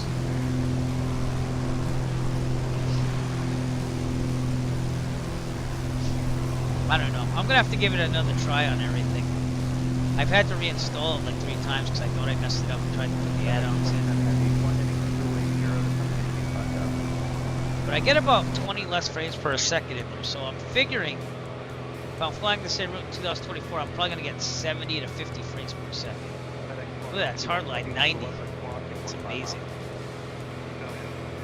I never even got that with the frame gen mod before. DLSS4 has been the game changer for the drivers. Now I don't feel like buying a 5090 anytime soon, because if this is working with this, I'm gonna like it. You know? I'll tell you what, one of my next streams, I'll say in the next 3, we'll stream 2024 again and try to make it work. Probably the 152. Maybe do the ice runway, because that scenery does kind of work in 2024. But yeah, I like to get to it. It's just can't do the liveries. Half the aircraft don't work that are like Just Flight and stuff in it. Like this, it shows the outside, but the panel is all like different colors and stuff. So I don't know what's up with the textures there. But I'm gonna try installing the vanilla version of this without anything on it. So the way I did this was, for some reason, if I did an outer folder to say use this livery with this outer folder, it wouldn't work. So I actually had to change the color of the cockpit and everything and like put it in there and back up the original files. And even the texture, like, it wasn't working. So I made the textures go right as a different variation in the same main folder. So that's how this works. But it does work. I mean, you know. Airbus 320 up there. I think that's what that is, right? Lots of desert. Lots of desert. Maybe even the next stream. I'll see. So you know I'm flying the Piper Arrow 3 like everywhere, but that's just to keep things going.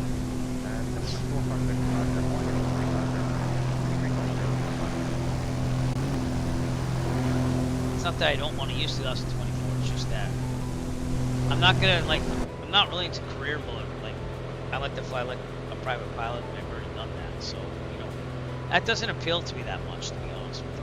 Like, I guess it's a fun thing for most people, but not me. Like, I just like to fly. You know what I mean? But for people that aren't like private pilots, like you and me and you and CFI and everything, you know, I don't know. I mean, I'd probably do career mode eventually here and there, but I'm not like gonna be like there every day going, oh, we gotta get to commercial pilot today. It just doesn't really, for me, make me want to fly. But for others, I guess it would. If you ever get the chance to try to become a private pilot, though, you want to do it. It is fun. It's expensive, but it's fun. It's getting more expensive, but it's still fun. You just have to save up money, and easier said than done. I get it. I didn't think I was going to be a private pilot, and I found it. And once you have it for life. It's the medical. You know what I mean? So just everyone know that. If you ever start it, decide really early on if you're going to do it or not. But if you're halfway through and you're like, oh, I don't know, like you might as well just finish it up just to have it for life, you know? Because the only thing that ever expires is your medical, not the actual private pilot certificate. So just know that. And they told us that in ground school. They're like, if you're like halfway through and you're not sure, but you've already flown that much, you might as well just finish it. So, which made total sense to me. All right, now we're 57 minutes out now from San Antonio. And we are going to be south of Alba Lead, like way south in a little bit. That's Alba Lead, Texas. No, that's Midland, Texas. I'm sorry. Very south of Midland, Texas. Flying near Fort Stockton, Texas. Coming up on our left, subbing the next sign of civilization. It's probably out there somewhere. It's been pretty smooth and nice out here. It's just been a lot of desert and mountains. Colors nice.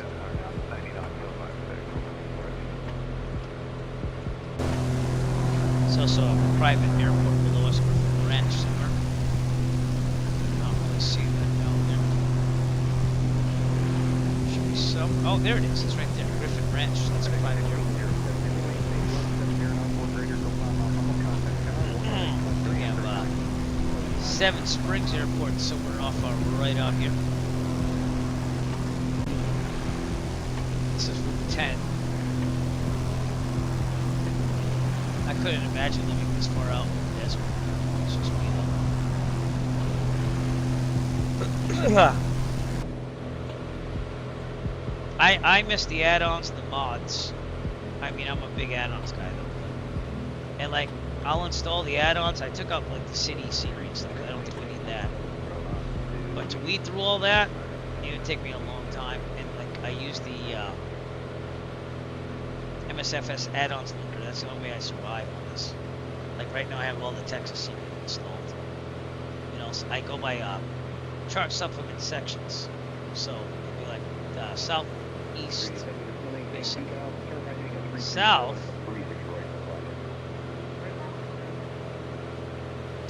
All the scenery from the south central United States. It's Texas, Louisiana, Mississippi, Arkansas, Oklahoma installed. So, that's how I found it to be doable. I put in chart supplement sections. Regions. Once in a great while, I'll load every single piece of scenery I have and see how long it takes. It took up to 40 minutes sometimes to load the whole scene.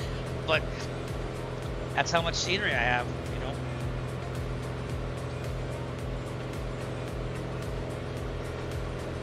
Alright, we're holding pretty steady on the ship here. Ground speed's been pretty good the whole time. Suction's good, altimeter's good, temp pressure. Fuel is good, we're staying on the right. RPM's manifold pressure's good.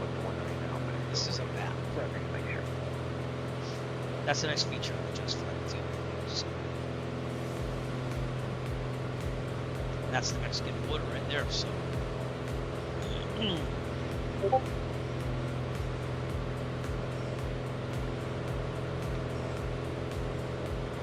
Want to get a flight in.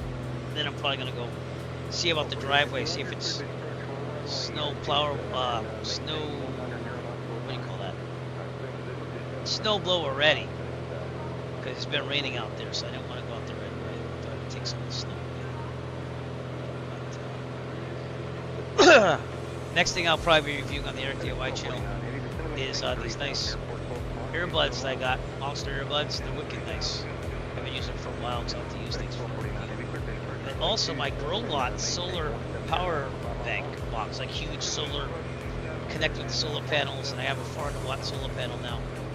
So I'm charging, it's like 4 times the size of my old one.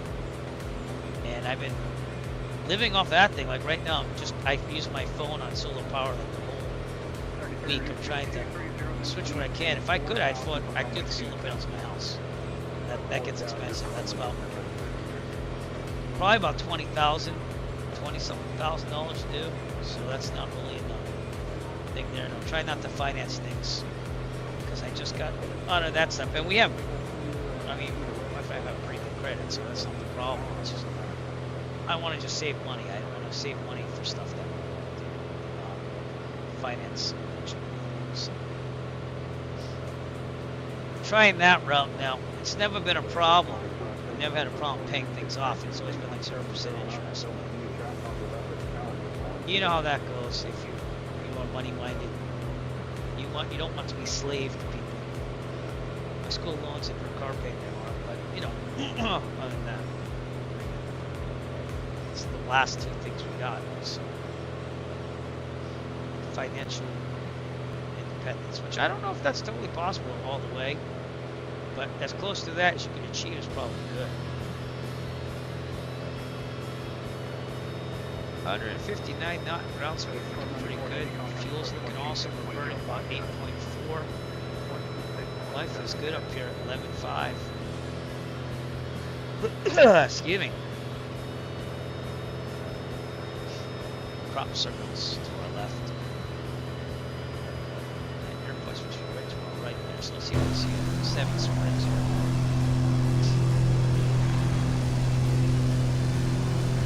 Seems to be a school or a football field or something. Oh, this thing is driving me insane. That's weird. I don't know why my streaming laptop's giving me like a issue with that. Looking for that airport down there. 7 Springs is past there. It's like out here somewhere. I don't really see it. There is an airport.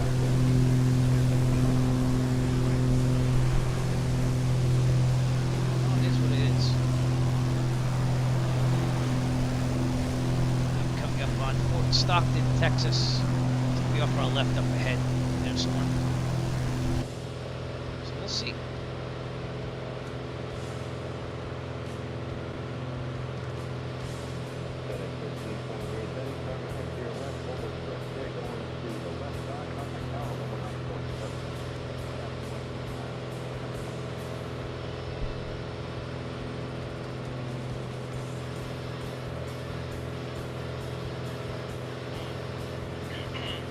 Wow, 3 minutes to go.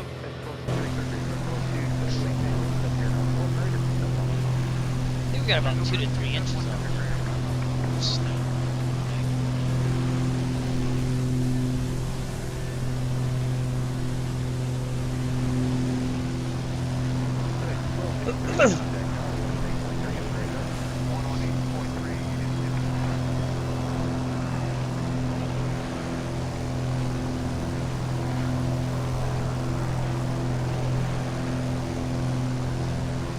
I'll try adjusting something. Install the drivers and reset like all my stuff. So give me a second while I do that. Oops, that's not it. Digital vibrance, I didn't put it back. So, try adding some. It looks a little bit blend on the stream, to be honest. I don't know how it looks to you. And, oh, no.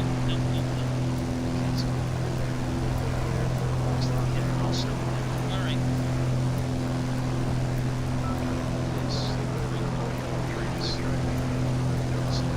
It's up to 66%.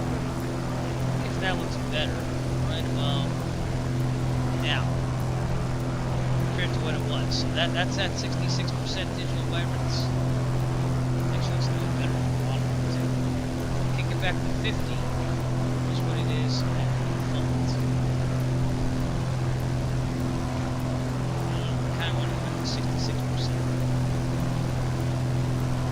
We're gonna leave it there. Let's go back to the video settings. Color pop. A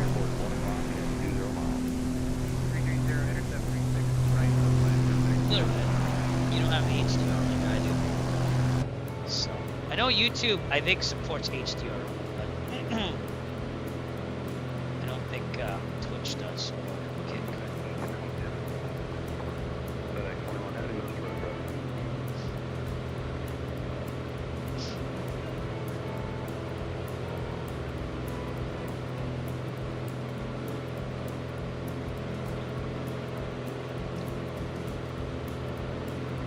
switch back to the left tank. Fuel pump on. Left. And fuel pump off. Fuel pressure still good.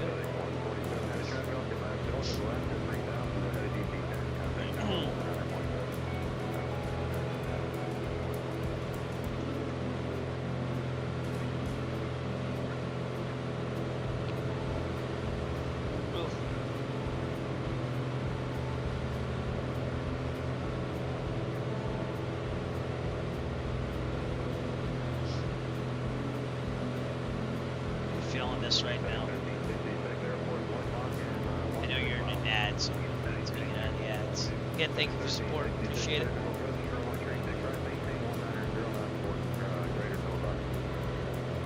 Excuse me. There's a test track out there somewhere.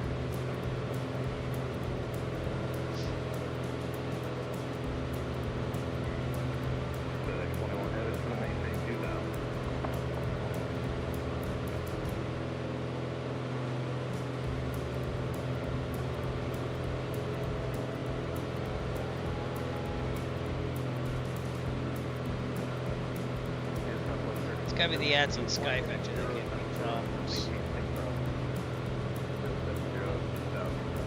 If I turn them off. I don't think I can turn them off. That stinks. Cause that's the only thing that has ads on Skype. Alright, you're back, and I'm feeling this right now because it's a lot of desert. I feel the need for speed. So it must have been the ads on Sky Vector on my streaming laptop. You can't hear it, but my antivirus keeps going bing, bing, bing. And hopefully I fix that, because it's kind of annoying. This right here is Route 10, I believe. Yep. That goes right up to Fort Stockton, Texas. So again, we're going to be seeing that as we go by. There's a test track out here somewhere. Yep, distance. If I remember seeing that when I streamed a long time ago, like when 2020 was new. Before that, we did Prepared. It's like so foreign to me now. What's that thing? That one is on right there.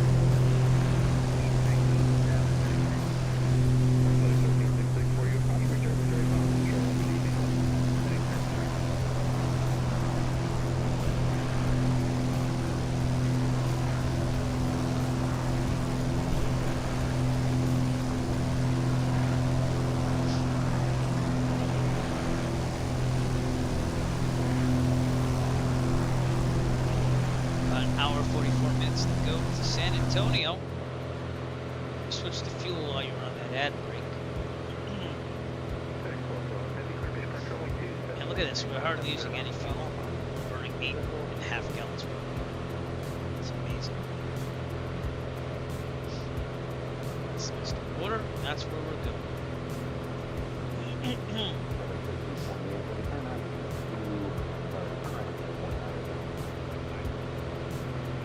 Pardon me.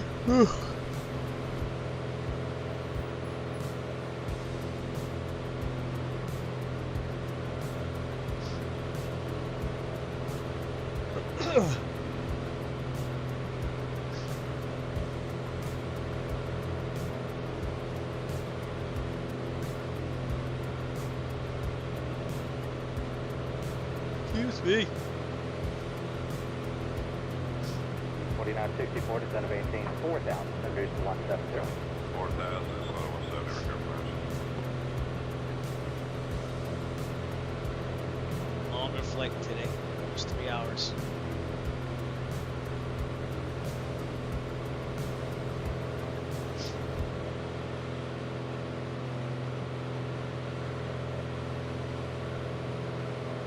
Oh, sure. So sorry. Don't know why I'm tired. I got some good sleep last night. 376, heavy contact tower, 118.5. Good night, American 376.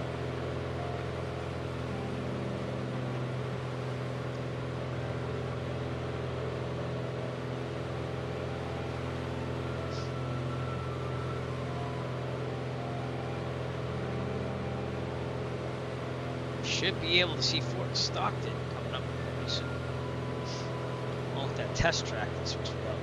That might be this thing. So I don't know what test track that is. Here, 4964, turn left heading 300, total of flight. 380, join the flood bus, repair project. But we can always have some fun.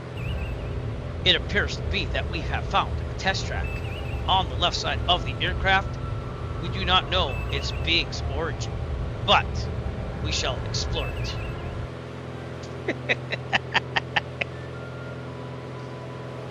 Oh, a test track. Where are you? That looks like a test track right there. It's probably like a car company or something, since there's some buildings down there too as well. Look at all this on the sectional.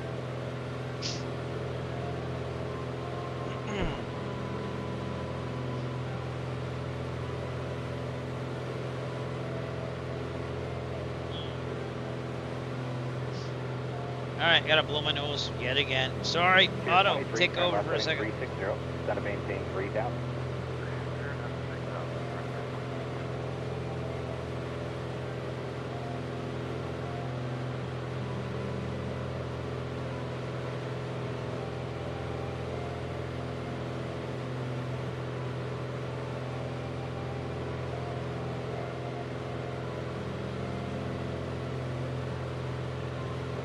Alright, continue on. Sorry, it's really right here up here in the northeast. Bugs my sinuses, I guess. That is the test track, though. It's, yeah, it's an old one. If I remember right, though, years ago, and I'm talking like 2020, when this Civic first came out, I remember flying around here going to El Paso, the other way. And I think this is a Goodyear test tracks, like maybe they test their tires and how they perform. That might be a Goodyear testing facility. And Fort Stockton's supposed to be out here somewhere. So I don't know if we'll see it, but if we follow Route 10, there's the buildings of the test track. Fort Stockton's supposed to be down the road. So it's supposed to be 180, then down to 4,000, beyond 642. Well, Lotta, let's check it with you. We haven't done that in a while. Oh, Albuquerque Center is on, but I'm not going to contact them because we're going to leave their airspace pretty soon. But we've done a straight shot. We've been pretty good from El Paso, Texas. It took forever to taxi down there, and then I got a little lost in the taxi. And ever since then, we've been pretty solid going to San Antonio. Going to Stinson Municipal. So, never been there in real life. I've been to San Antonio in real life like 3 times, but never been to Stinson. So. But Stinson is right south of the Class Charlie. It's a Class Delta, so we would have to contact someone if they pop up. So it's going on. 27 right, 170 Delta, right here, 49. Stockton. Which might be this area. Here's the airport actually. Yes, this is the Stockton area. Stockton, Texas. Down to 3,000, Blue Street 5512.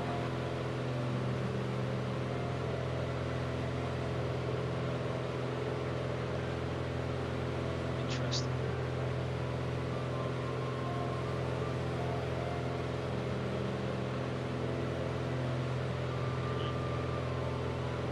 6042, turn right heading 180. Right 180, beyond 642. Test track right over here somewhere.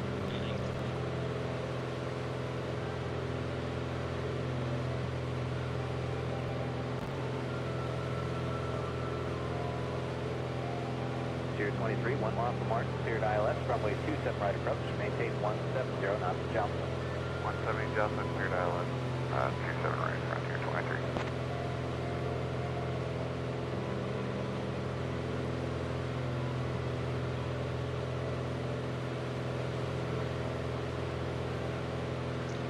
And some more plateaus and desert to come in front of us, but we'll eventually make it to San Antonio. We'll be passing some military operations. Right heading 300 and on local ledger. Right to 330, Air Force Base is coming to our right way in the distance out there. Yeah, Mexican border. Source there. Making our way. There's that test track again. Kind of see it.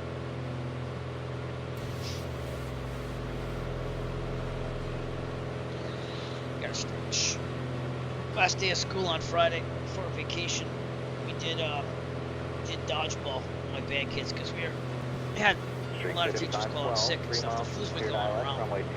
But I got my flu shot. But played dodgeball, and my right arm hasn't felt the same sense because yeah, I went and played dodgeball. I don't just sit in my car and go, yeah, that's cool, kids.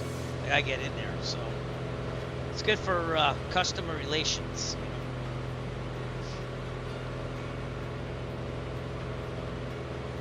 Let me see if I can find out what that's on.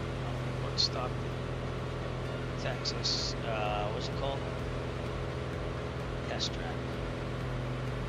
On 6042, Texas test track. Multi-million-dollar tire testing track. That's what it is. 3000 still established. Clear ILS 27 right. 170 till Jones. So, for over 60 years, a popular tire company has had its tire testing facility located on the outskirts. So that is it. I think it's Goodyear. It's the company's only testing track in the United States. Oh, it's Bridgestone. Formerly known as Firestone.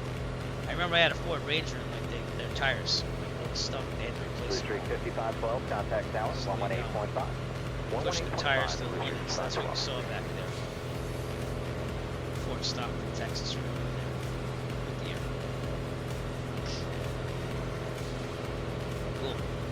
6,000 acres, 8 different tracks make up the Bridgestone Improvement Plan.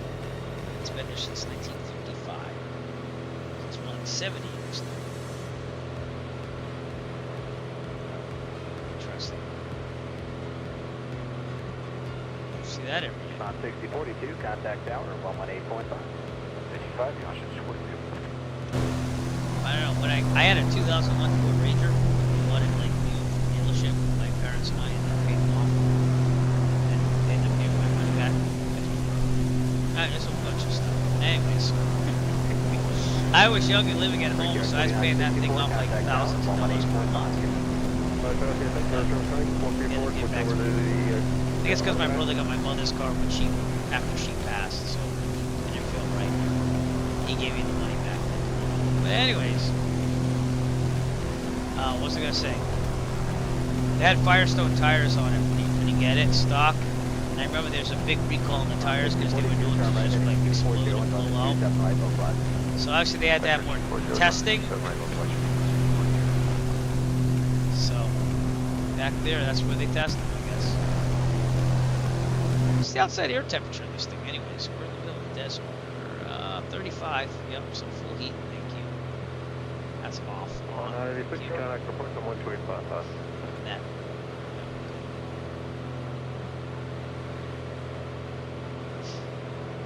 Alright. Annie. Everything's looking good. Just checking things in real life as well. We have about an hour and a half to go to San Antonio. San Antonio.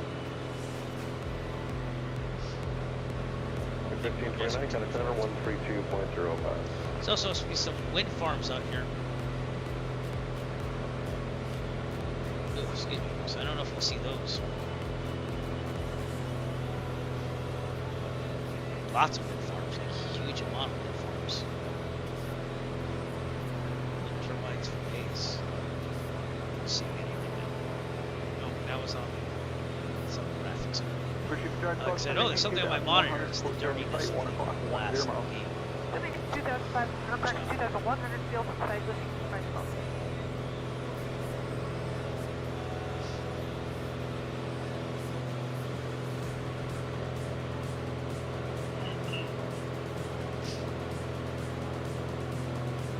Out the distance there.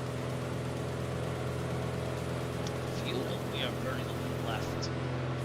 Now switch back to right. Fuel pump on. Switch back to right. 5512, coverage for right 27 right. Maintain 170, your follow off. Fuel pressure's Go to the visual to the right, 177 on final losing.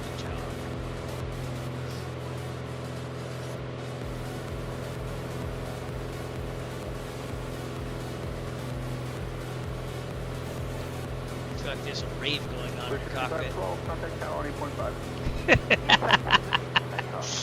Wow. Yeah, right. Good. It's nice colors and everything, but it is a little boring. I'm gonna have to say it. Flying through the desert over again. Port Stockton being the only civilization we saw out here. 132 approach. And nothing coming up. 130 vector to final. It's going to maintain 4,000. It's just a plateau. And then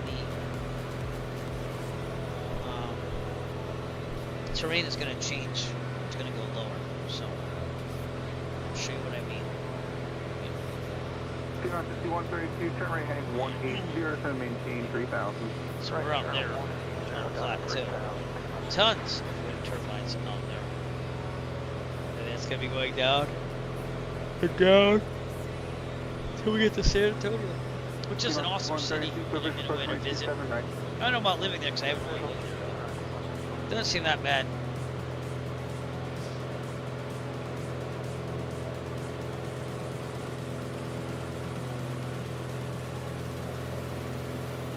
Fox 132, contact tower on 8.5. Hour and a half to.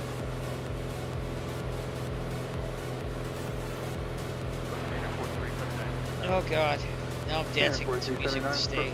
Flighting 030, vector to final, maintain 3,000. Oh man. Oh man. Anyways, hey, seeing that we're kind of feeling it a little bit right now, why don't we promote a little event called FS Expo? I am a media partner. Probably saw the banner up in the upper right corner of your screen. Let's roll that beautiful footage here. Now we don't feel so overwhelmed. Oh, Alexa, stop. Alexa thought I said her name. All right, Alexa, home. God. All right. So, anyways, meet me in FS Expo this June. Here's a little video showing what it's all about.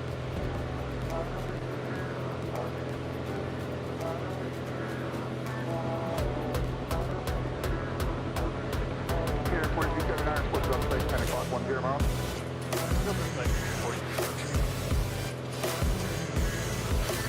I think this is a great opportunity for the pilot club to meet flight sim enthusiasts, to network with other developers and communities, and to promote the hobby of flight simulation. The atmosphere is absolutely electric. Love it. If you're a beginner, if you're an expert, if you're trying to meet new people, if you want to get your hands on some pretty awesome hardware, this is the place to be. I could not recommend this enough to everyone else. This is just an awesome opportunity to hang out.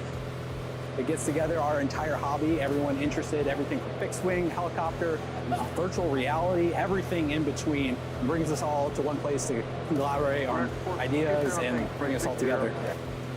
It is a great opportunity if you are a serious flight simmer to meet the developers, to meet the flight sim communities, to see the new products that are coming out, to actually test them, to connect and enhance and continue this great hobby of flight simulation. Every year we're getting bigger and bigger. There are more and more vendors here, more sim experiences to be a part of.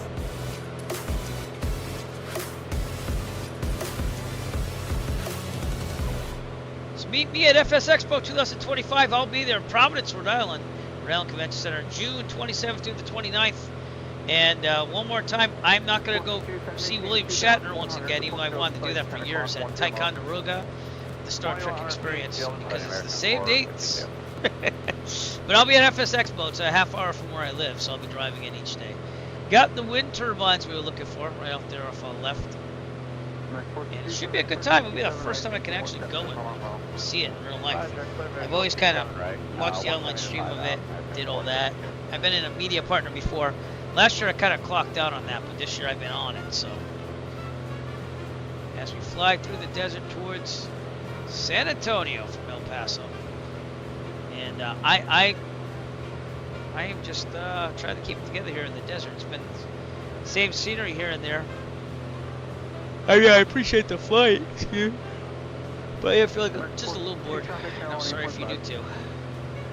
18.5, American 452. Good night. trying to make it interesting.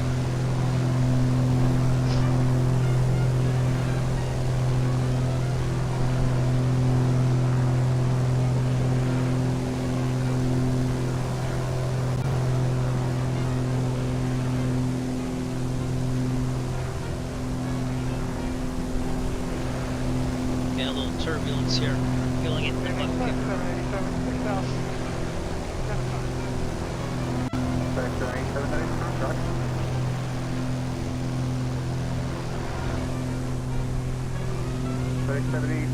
Maintain 4,000. 4,000, We got about an hour and a half to go. We should be starting to see like the city and stuff in the distance when we get there, obviously. So that'll be cool to see. Heavy military operation areas coming up. 787 heavy, turn right heading 180, then maintain 2,100. Heading 180, descend at 2,100, 787. Defense areas to our south out there. So again, a lot of military stuff going on out here.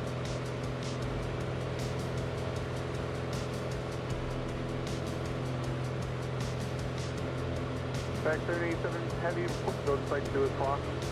So look at Volanta and see how many people have landed. Stinson. They'll give you that data that he's Volanta at least. 5 flights from Wisbowski. There's been 4 flights this week, so interesting. Online ATC. 37, there's crew business first 27 right, UK 170 just from our phone. Live traffic's just me. So. Alright, I'm the only one going now. They actually had 2 of them, but I don't know why, but 3 Echo Fox right there. So. Alright, that's a big city. It's a pretty cool place to go visit. My roommate let me sit in with this band way back in the day too, so I got to play Dick's Last Resort. I don't think that's there anymore. But it's fun to play on the Riverwalk. Planes and Pesos. They're jetting up there, I think, right? They just released an update for that.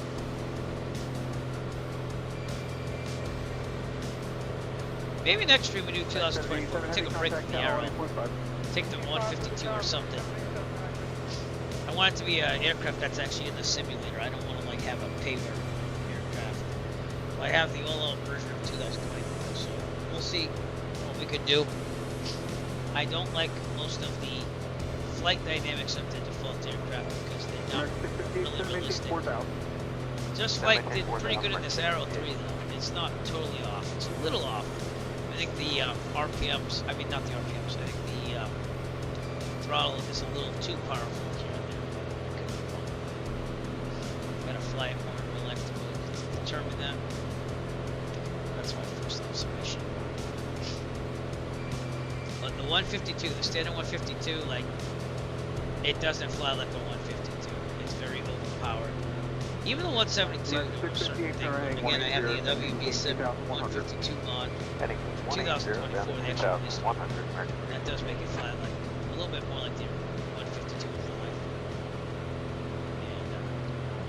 And also, I'd like to fly at night sometimes. Kind of miss that. Yeah, I should say Flight Club has some events coming up. Next one is February 23rd. What's that? It's a week away. Next Sunday is the next event, and that's the Slowpokes and Polk County. Cruise at 130 knots or less, so that would not be the Arrow.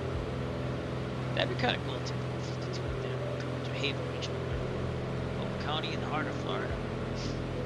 It's known for its friendly aviation community, scenic views, and proximity to popular attractions.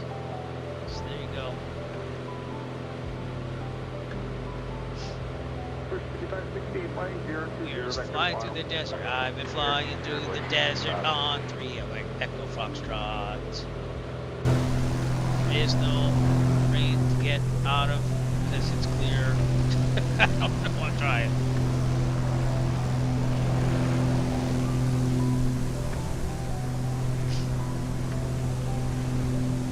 we're cruising along though. We're about 160 knots ground speed. Not too shabby. Hour and 20 minutes to go. 5,200, descending 4,000, heading up on 050.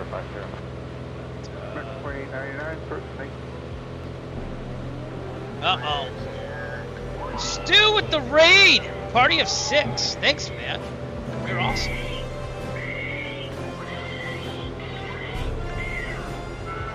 Thanks a lot. I appreciate that. It's awesome.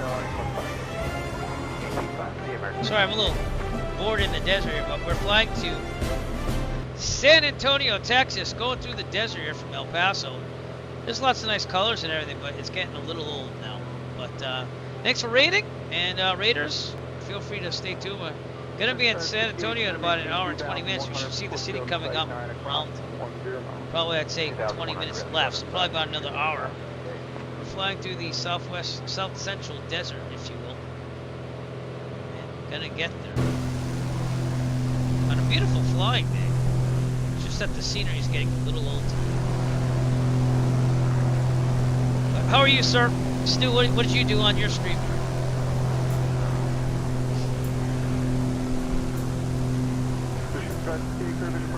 Right, maintain 170 or better from Yeah, change my t-shirt. This won't be able to do that in 2024. No, I like your approach. Nice. How'd it go? Any interesting stories? American 2999, turn looking 020 better funnel. Left turn 020, right final, American 2999. Oh, cool. Was there an event there last night? No? We're just continuing in the Arrow 3, going east. So, more practice, but I just told everyone we're probably going to go to 2024 again. Fly like the 152 or something. That's cool. I was thinking about streaming yesterday, but then I did some video editing on my other YouTube channel.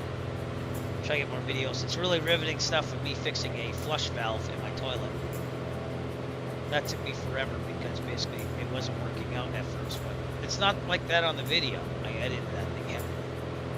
American 2899, So if you're looking to fix your toilet, feel free to look at the Eric DIY channel on YouTube. Practically make your toilet new. New fill valve and a new flush valve. The only thing that's not good is the wax thing on the toilet below. No, Alexa, you funny girl. Alexa, home. She keeps answering me, and I'm not even talking to her. Oh, it's because my thing's up against it. Anyone watch the USA Canada game last night? That got a little hairy. There's like 3 fights in the first 9 minutes or something like that. It was pretty interesting to watch. They worked really hard last night. The USA squeezed it out. So. I know they're always listening.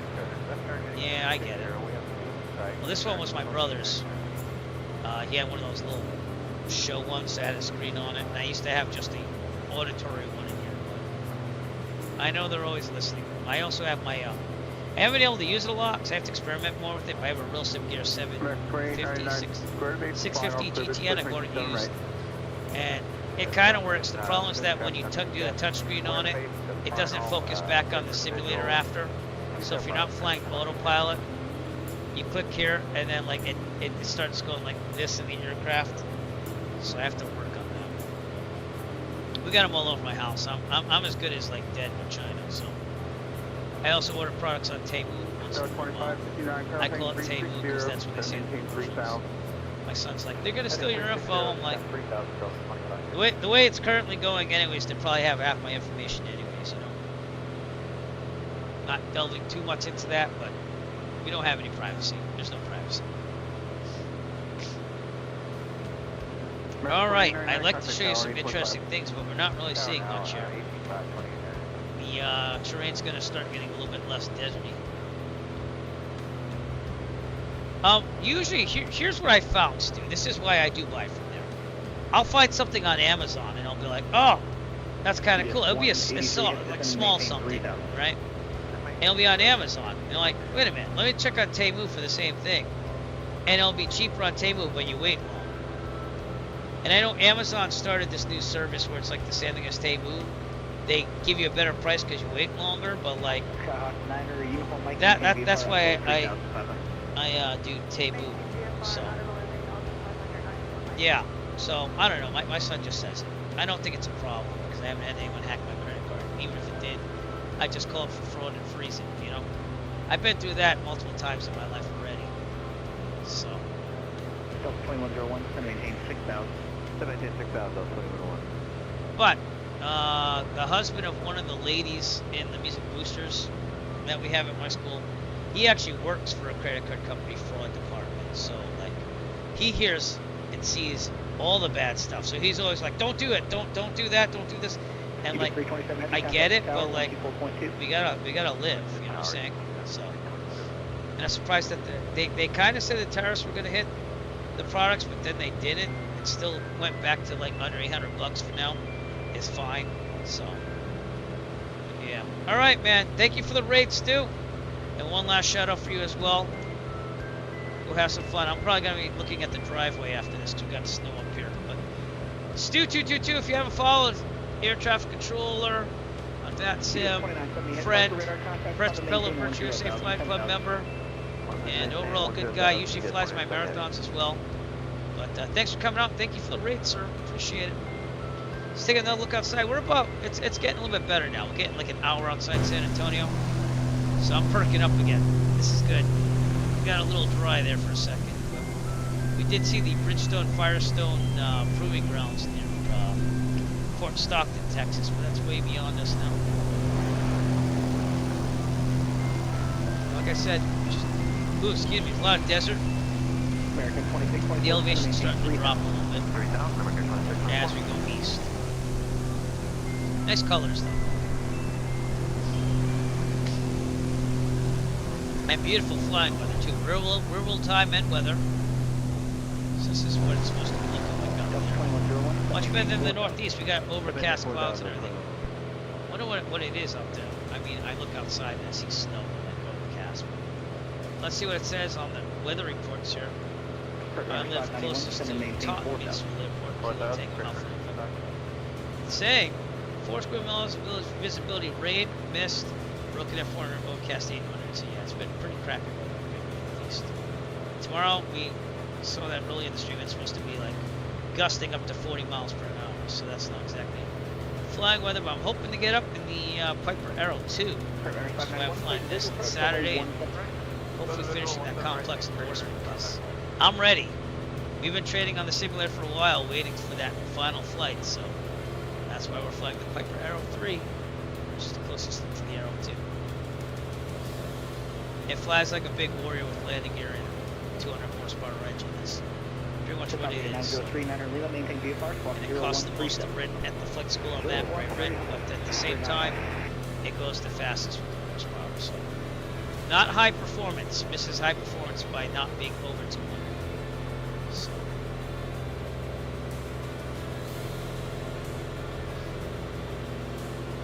Let's make that head because they have a problem. Alright, we're about to enter the Laughlin 1 military operation area. I'll show you what that is. Right there. That's where we are. And here's the straight shot through all this military operation areas here. 2, Stinson Municipal, not landing at San Antonio International. In real life, that would be a $20 landing fee. And they just put those in on October. They've been tracking people with ADS-B, which the government said they wouldn't do that. So now test pilots are like up in arms about that. So it is what it is, I guess. Yeah, I pay $10 landing fee, sometimes $15 at Block Island in the summer. Well, I guess every landing, because there was a flight school again that was doing touch and goes there, and they got charged for every single touch and go, so they counted that as a landing. So if you do 9 touch and goes at $20 a pop, that's $180 just for landing fees. They send you a bill to the registered person of the aircraft. So, wow. And if I'm not No, actually, you can get class deltas. So I was going to say that might be a place to get some tower. 2117 for UPS, so 2472 Much heavy. class deltas from. So.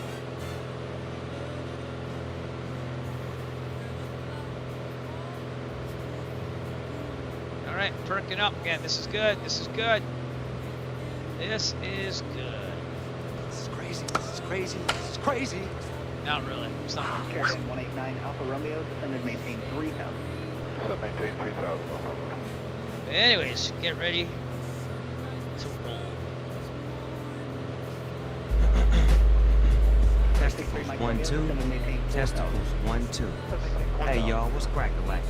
This is your soul plane chauffeur, Captain Antoine Maxwell. He sounds nice. Welcome aboard NWA. Flight 069 from the 310 to the 212. It's time to bust this cone, y'all.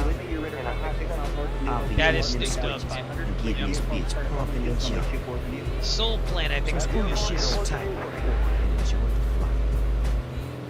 flight. It's like a B movie, but it has its funny moments. So.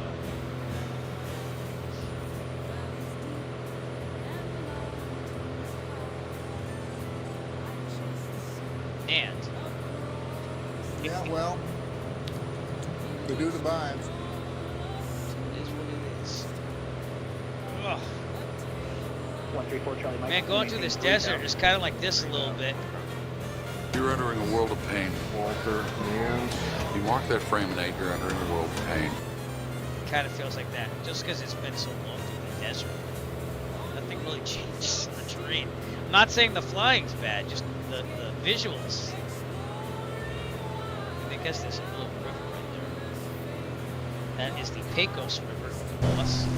Hey, something to look at. Actually, that's not bad. Pecos River. Which comes up from Mexico. And we'll let you know here. Just that way.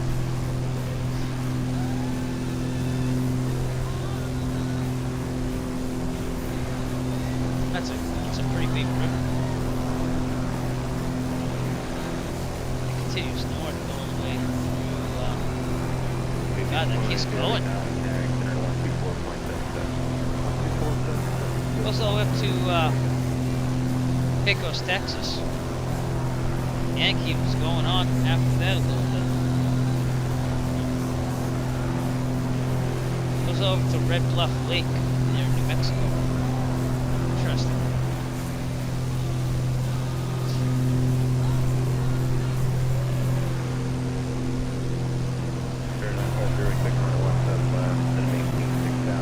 San Antonio is a pretty nice place to live. Like I said, you have the Riverwalk. It's very touristy.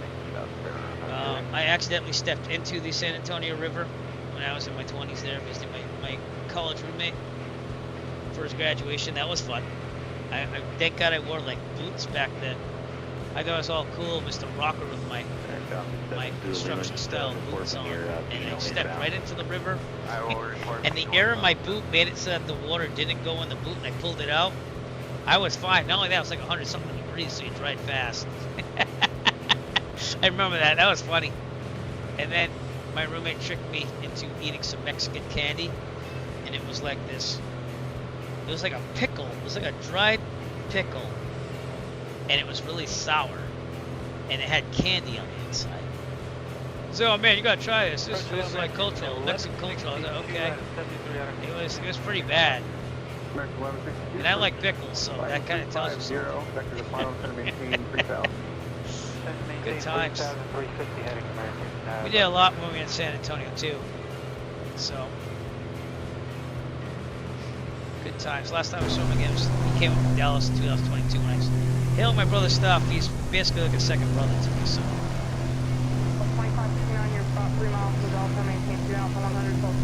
Yeah, some civilization out there. I don't know who that is. Just playing around. Not seeing anything on the ADSB as of now. 1162, turn left heading 330.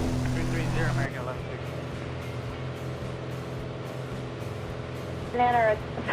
Banana 296, hold short 17 Bravo, waiting left release. Old Dakota 17, you just call me a banana? No sir, you did not hear that correctly. That way someone can call me a banana. We should do that too. There's so many things we should do. Just get the target.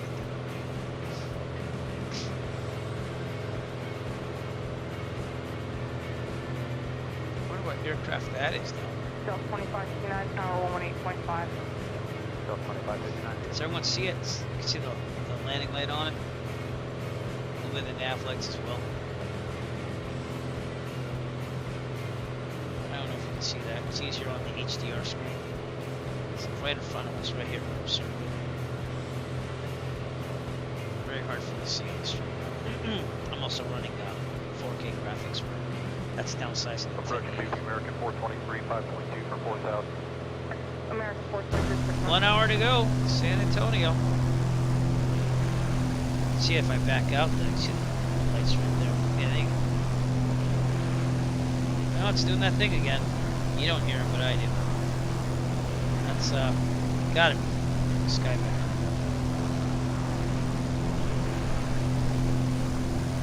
Yeah. Road got 422, 6,000. Can't turn off the ads. 4072 for You guys refresh it. 2998. Doesn't like the fishing of the ads on Sky Vector on my laptop, just the streaming on the laptop. The simulator runs on the desktop. I run the stream from the laptop. That's actually the best way of doing it if you could ever do it like that, because if your sim goes down for some reason, like way back in the day, you used to have big problems. American You can always have the stream keep going while you fix things, but notice that we haven't had to do that in a while, because I have fixed the glitch. Just saying. I have had no problems whatsoever. Don't! Stop it. Stop it. Sorry about that, everybody. Matrix has infiltrated the stream.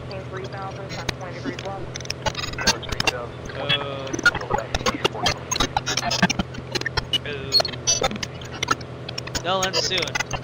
I don't know when, but it's gonna end soon. Haven't used that command in a long time. That's what my computer used to be like, you know? Yep. It used to be just like that. Right. Still more desert. It's getting a little bit lower here. And hopefully see some civilization soon. But the next thing we're going to see is Rock Springs, Texas, which is way out in the distance. We still have 167 nautical miles to go, about an hour out. And I'm probably going to have to switch to fuel tanks. That's Rock Springs right there. 300 heading to join the localized 27 right, American 1160. That's the thing about San Antonio. It's like way out. It's a big city in its own way. Oh, we have someone flying near us. November 7970 Golf. Down there somewhere. Maybe that's the plane that we saw earlier. It's supposed to be like right down there somewhere. Let's see if that's real world or not. We're going to flight aware and enter that tail number. American 423 at 3,000. Keep an eye out for it. I'm not seeing it. At 3,000, flow to 170 knots, sir, for 20. November 7970 Golf. That is a real world aircraft, everybody down there. And it's a 172. Down there somewhere. Not really seeing it. It's actually over here somewhere now. That came from Midland, Texas. Just seems to be flying around. American Patrols and Corps. And the way I know that is I take my ADS-B data and I type in the tail number. And that's what it's been doing. Flying down south. So interesting.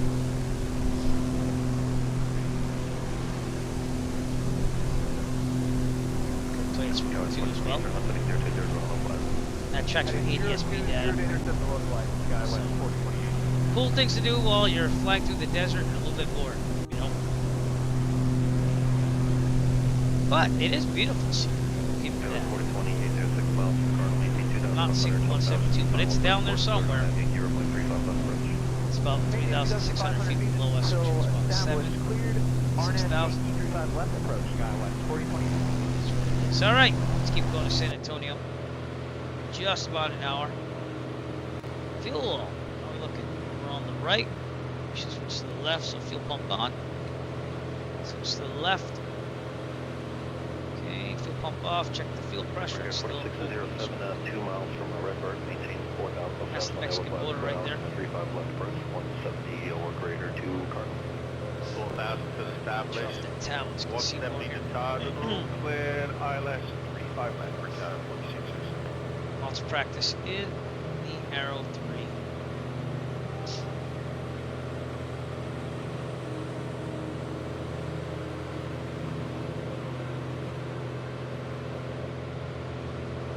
Citation 58 Romeo, cross exit that are above 4,000, $3 for my 35 round approach. Alright, now that we're kinda just surfing through the desert here, again, I wanna make this entertaining for you, so I'm gonna premiere my latest mini movie comedy short, if you don't mind, while we fly. It's called Hangar Space. I worked really hard on it, and it's a little funny. It takes off of a movie that you might know of. Let me know if you know the movie that I parodied here. Here we go.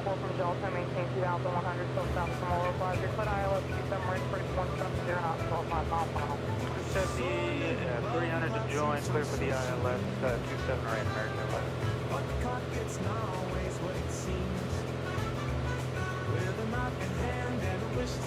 Little in-flight entertainment.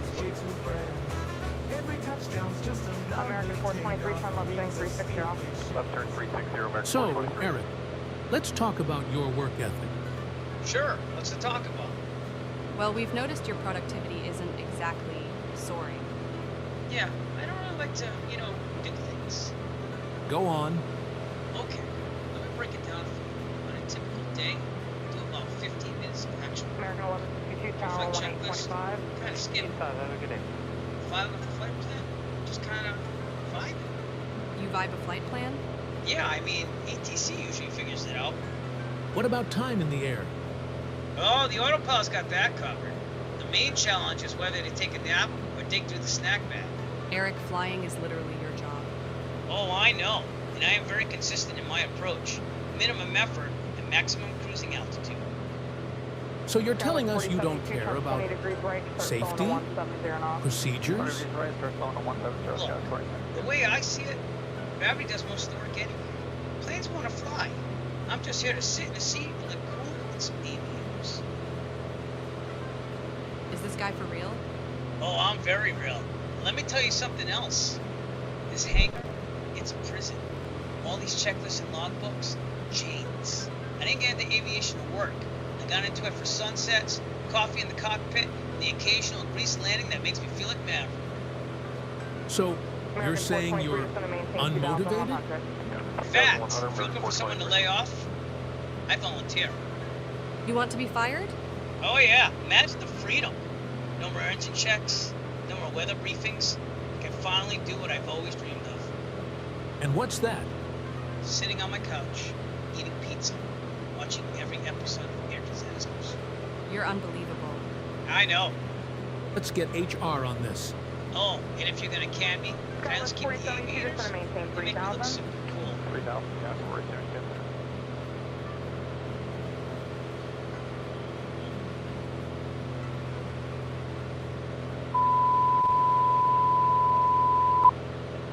So there you go. I hope you enjoyed the in-flight entertainment, and just know that if I did feel like that in real life, that was more of a parody. You can think of this. So yeah, that's all for fun, parody, and comedy. So I hope you enjoyed it, but hope to make more, because again, I like to entertain, and entertaining is kind of what I try to do while I try to fly realistically. So this is the one question I have for you. Are you not entertained? Are you not entertained? Is this not why you are here? So there you go. I try my hardest. But flying through the desert is not the easiest to keep people looking at things. I like to really look at things. So, all right, to our right, you can see that the elevation's going down here. The Mexican border is that way, and yeah, we have the Johnson Draw river right below us. Kind of follows the highway over here. What if we see any? Oh, we do. We see some moving traffic there. That's cool.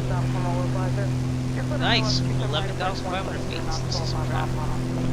Very All right, we'll intercept the localizer, maintain 2,100 until established. And about 54 minutes out from San Antonio, our final destination. It's about 3 hours of flying today, so we got our hours in today.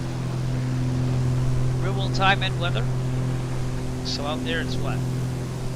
2:18, I think. All right, are they 2 hours or 1 hour behind Eastern Standard Time? We'll see what happens. Real time. 3:19, so they're an hour behind us yet. Again, I'm broadcasting from Massachusetts. 2745, Tower American 423, thanks.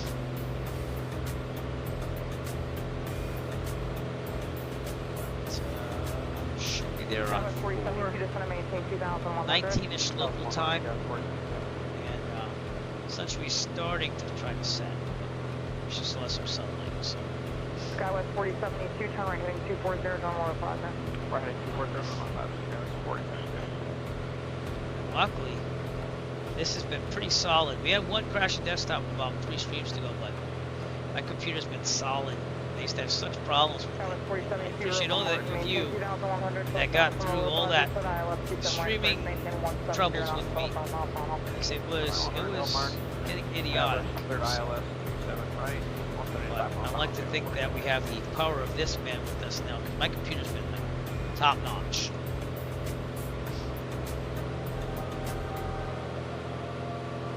Jesus is my co-pilot.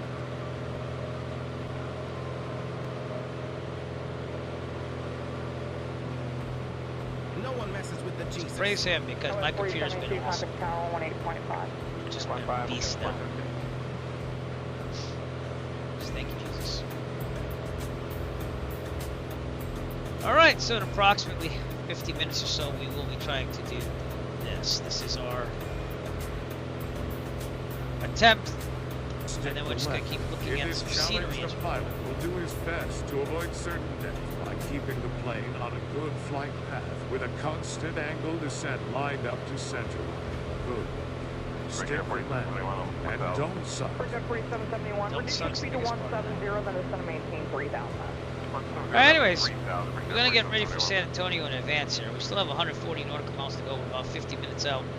ATIS is 128.8. That ready to go. We should probably do an updated pressure setting too, because they would have done that on the approach with flight following. So, actually,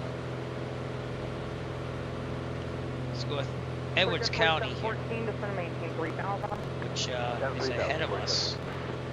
Again, updated pressure setting here. See it right there. Kilo Echo Charlie Uniform 118 175. That one's switching back to San Antonio. 118.175.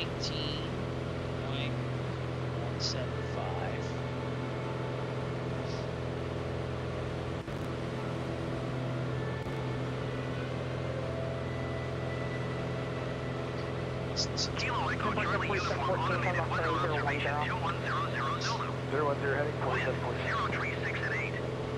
Visibility 10. Sky condition clear. Temperature 12 Celsius. Dew point 10 Celsius. Altimeter 3021. So it did change that. Kilo Echo Charlie Uniform automated weather observation 2100.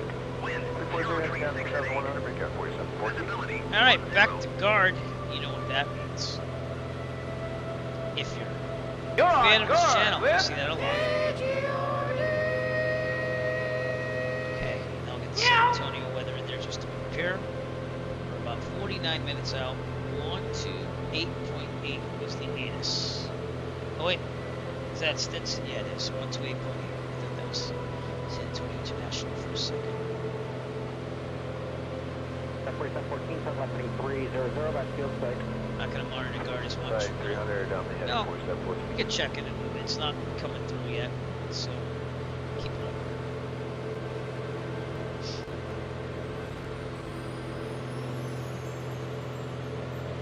Very good. No civilization yet. She has some power lines coming out in front of us. Let's see that. Rock Springs, Texas is going to be on my way in the distance. A little bit off our left. That's the real next evidence of civilization.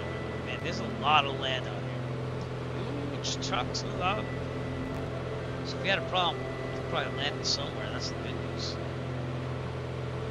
Fuel break the left. We're only burning 8.5 gallons an hour, so take it as you will. Ground speed's picked up to 164 knots. Do a check. Continuous charging. Temperature, pressure good. Fuel pressure's good. Tanks are good. RPM's good. Manifold's good. Vacuum's good. And everything looks to be pretty solid.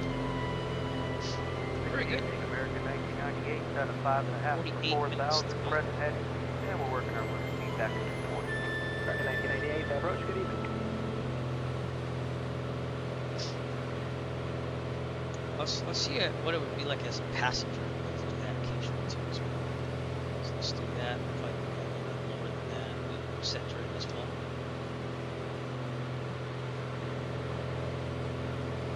Forward a little bit. 1998, right about there. Yeah. Head to the right, American. This is what a passenger would see in the back seat.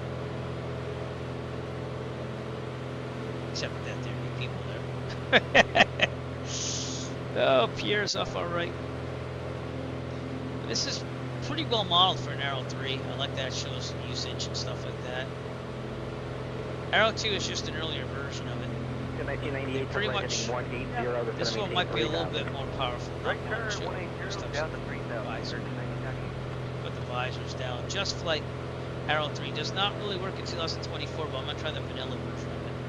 But none of my liberals work. Let's turn the air on back here. There. Even has ashtrays. It has a registration panel right there.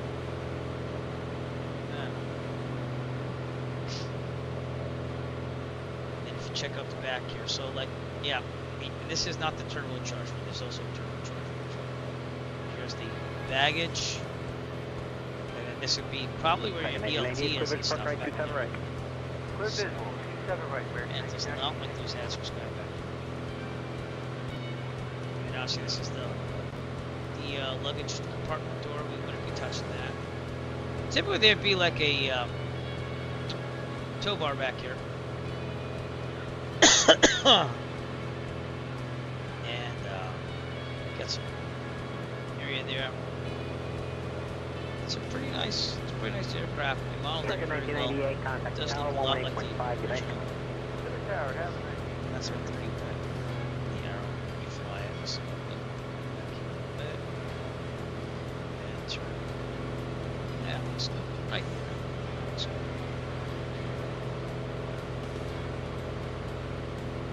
So yeah, I do like this Just Flight Arrow 3.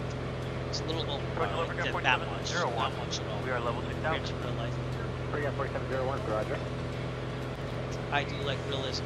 So, and there was like X-Blade. I won't use X-Blade. I've tried. I just can't do it. I don't think their 172s are accurate at all. Even the payroll ones. So, I think if you get the person to model the aircraft right, MSFS will win. It's just as good, if not better.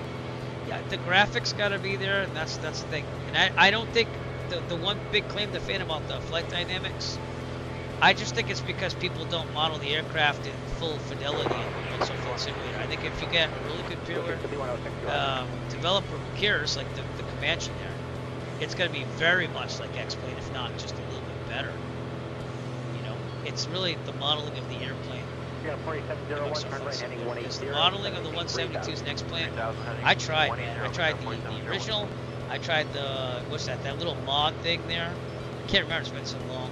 I'm talking X-Plane 11. I haven't really tried X-Plane 12. So, just not a fan. No, can't get into it. And I get it, because it was like being prepared back in the day. Like, FSX worked like doggy doo-doo for me. FSX would just crash out of memory errors and stuff like all the time. So I got kind of frustrated. I actually flew FS 2004 a lot more during those times. And then when Prepared came out, I started flying that. But even, you know, obviously none of that compares. That's how X-Plane 11 feels to me. It feels like I'm prepared. Like the scenery and this and that. The satellite imagery, this is game changing for me. As a VFR pilot, that makes sense, right? That's just the way it is. But not an X-Plane fan. I don't see myself paying $70 for it. It's all about the modeling. If I see the speeds, like this, I can see the speeds. I'm like down to 80, and I got the right power in and all the procedures. Like that's what I really base it off of. Because that's what I do in real life. Is, you know, when you go for the landing, you know, on the 172, you kick that, you put the carb on if you got carburetor, beam the numbers, bring it back to 1700 RPMs, and it should settle around 80 knots or so, and that's what I look for flight dynamics. And then on base, you pull it back to 1500 RPMs, and it should be around 75, 70 knots, you know, with some flaps. And if it doesn't do that, then, and I understand wind has a thing to do with it, but like, it's pretty standard when you're flying on a nice day to see those type of speeds. And then you got to come in for a landing around 65 knots with full flaps. It's a lot of the aircraft, even in this, are overpowered unless they tweak it, you know. I know that default aircraft, most of them are overpowered in this. I can't speak for all of them, but like the Cirrus is overpowered, the 172 is overpowered, the 152 is overpowered. I can speak for those. So, even this is just a little overpowered, even just like tweaked it, but it's not bad. Like you can still see the same speed you're looking for when you go for landing. So you'll hear me say that when I land this thing. I'll be like, oh, you know, one thing, a flash should be about 80, you know, look here. So I'm just saying, that's what I look for in the flight dynamics. I don't just go, oh, hey, it feels like the real thing, because you're not going to feel that in the Uke and stuff.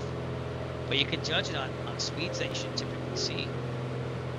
So that's why I'm not a fan of the 172 in X-Plane, because it was, I think it was like 90 instead of 80 knots. And it wasn't wind, it was a normal day. It was always like 10 knots higher than what it should have been with the power settings. And that was even the payware version. I can't remember what you call it. Was they nicely modeled? Sure. Yeah. Heading 340 American 1552. But the flight dynamics were still off. So, yeah. I don't know how you determine realism, but that's kind of how I do it. Like, if I fly the plane for real, I know my power settings. Like this is going to go on to 18. I'm going to go into like 18 on the manifold. I'm going to bring this down about 21 for cruising descent. And then we'll kick this back to like 15 and we'll go 1800 RPMs. You know, landing gear down, beam the numbers, set it up early. Yeah, so like, you know, you got to see the numbers, and when you don't, and you're a private pilot, you know how this goes. You look for those numbers, like you warned me in your plane that I was going a little too slow because I was fixated on other things at the last panel. Yeah, you know what I'm saying. All right, anyways, Rock Springs, Texas coming up off our left. Off here in the distance. Yeah, I never got X-Plane to really do it. There it is, Rock Springs, Texas. Never got X-Plane to really get those settings. No matter what version of the 172 I use. I think it's Reality XP. I didn't really do it either, and it was always overpowered. That's why I like the mods in this. This is payware, so they did a nice job with this. Yeah, maybe the airliners are better. You're right. The PMDG is pretty good at this from when I was using it. Again, if I just get more practice on the FMC, I'd probably be flying that more. Just time. I've always got to look at that Ryanair tutorial on YouTube where the Ryanair guy goes through the flows. But usually my problems in the FMC, I still got to work on descents on that too. Typically I turn off the autopilot when we get all lined up on the ILS or do it, you know. It's kind of like what I do in the general aviation craft. 5106 traffic, Tower 18.5 tonight.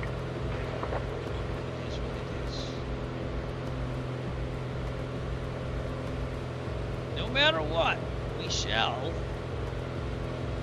number one, make it so. Make it so. Bracket 1552. Do it by Philly inside 12 to 11 o'clock in 15 miles. Inside America. 38 minutes to go. Not that bad. But Nick, if you ever fly the 172 and stuff on X-Plane, let me know what your take is on it, because I'm kind of intrigued at other people, because everyone's like, oh, it's so much better in flight dynamics. I just don't feel like it is on the 172. Right, maintain 180 knots or greater till 5 mile final. Any version, Reality XP, mod, the default, or even the payware one, which I can't remember who made that. So. Yeah, that's the thing. So it must be for airliners, you know. And again, there's some people on airliners that only fly airliners that are like, oh, I can't stand VATSIM with the real world CTAF and stuff. Like, that's what we do in real life, though. That's what we do in real life. I don't think there's anything wrong with being realistic, right? Yeah. Yes, it does too. Yeah, it was very sensitive, but you can probably adjust that to the controls. So. This smells pretty good, to be honest with you. It doesn't drop as much like it does in real life, though. You pull the power on this thing in real life, and it sinks. And I know that because we were doing 180 emergency turnbacks to the runway. And like literally we had to keep a little power in because this thing would just sink down. American 805.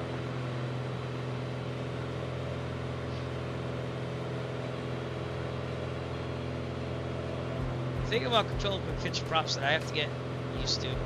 Cirrus's brick too, yeah. But with that mod for MSFS, the Cirrus, it seems to fly like more like a real Cirrus. I've never been in a Cirrus, but I'm reading the POH and stuff, which is another thing I compare it to also. What approach speed should it be on? You know, full flaps. It should be about 85 for the Cirrus. 80 to 85. Same thing with this. This should be at an approach speed of about 80 to 85. Good night, American 52. And then you kind of just float it in and it drops down.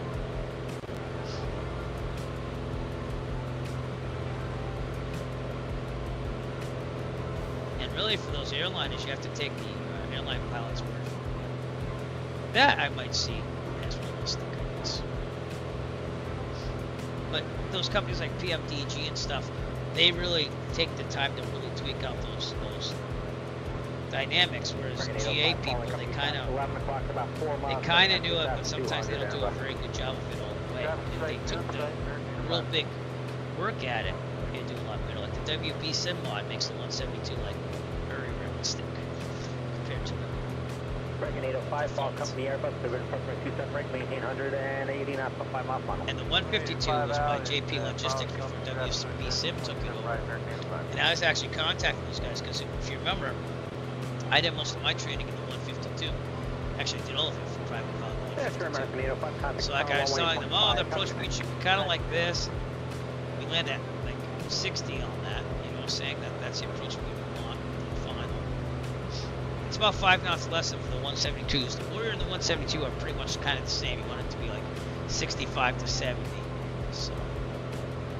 Oh yeah, that's bad. Yeah. Looks like it's probably going to hold all day like that. That's what sucks. 2,100 American.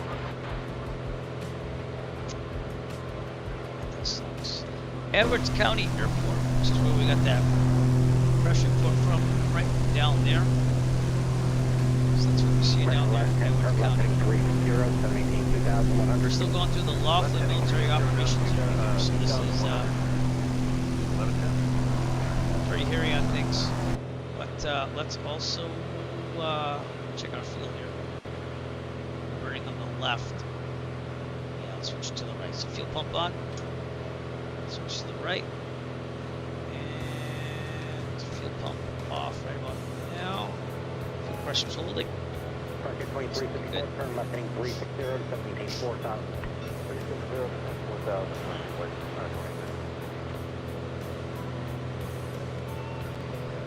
4000. Even if it was gusting 30, you don't. I do. My 20 is about my cutoff on gusts, and then if it's like 25 while I'm trying to land somewhere picked up because it's on the coast or something, I'll try it. But no way above like 25. No way. And I've done it before in the 152 on Montauk, so I feel the chances. San Antonio, out there in the distance, getting there. 92.8 nautical miles out. About 33 minutes left, so ground speed's done nothing but pick up the whole time, so that's awesome. For a little time, and thank you for following the stream. Thank you for following along. Appreciate you all here. It's more entertaining, y'all. I speak like my niece now, y'all. Yeah. Yep, I agree with that one. Training it was 7, but I can take about a 10. 10's about where I feel comfortable. 15 would be. I've done one before, but it's right at the limitations. I should 17 also. Well, not you know what I'm saying, the observed limitations. So not a fun place to be.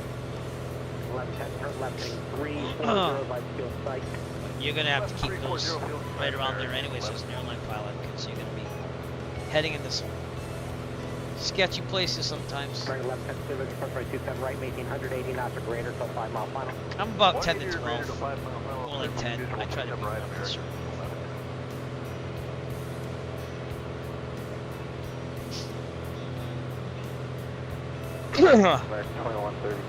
Twelve's about.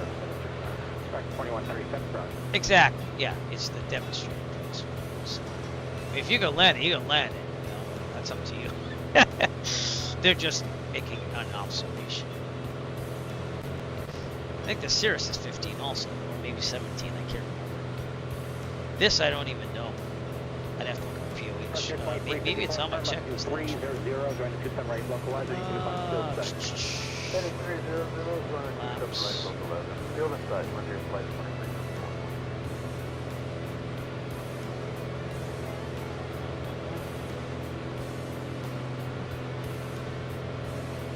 Oh, 17 in this. Cross from the max demonstrated 17. Clear visual, just right, 180 till 5 miles, right here, flight 23.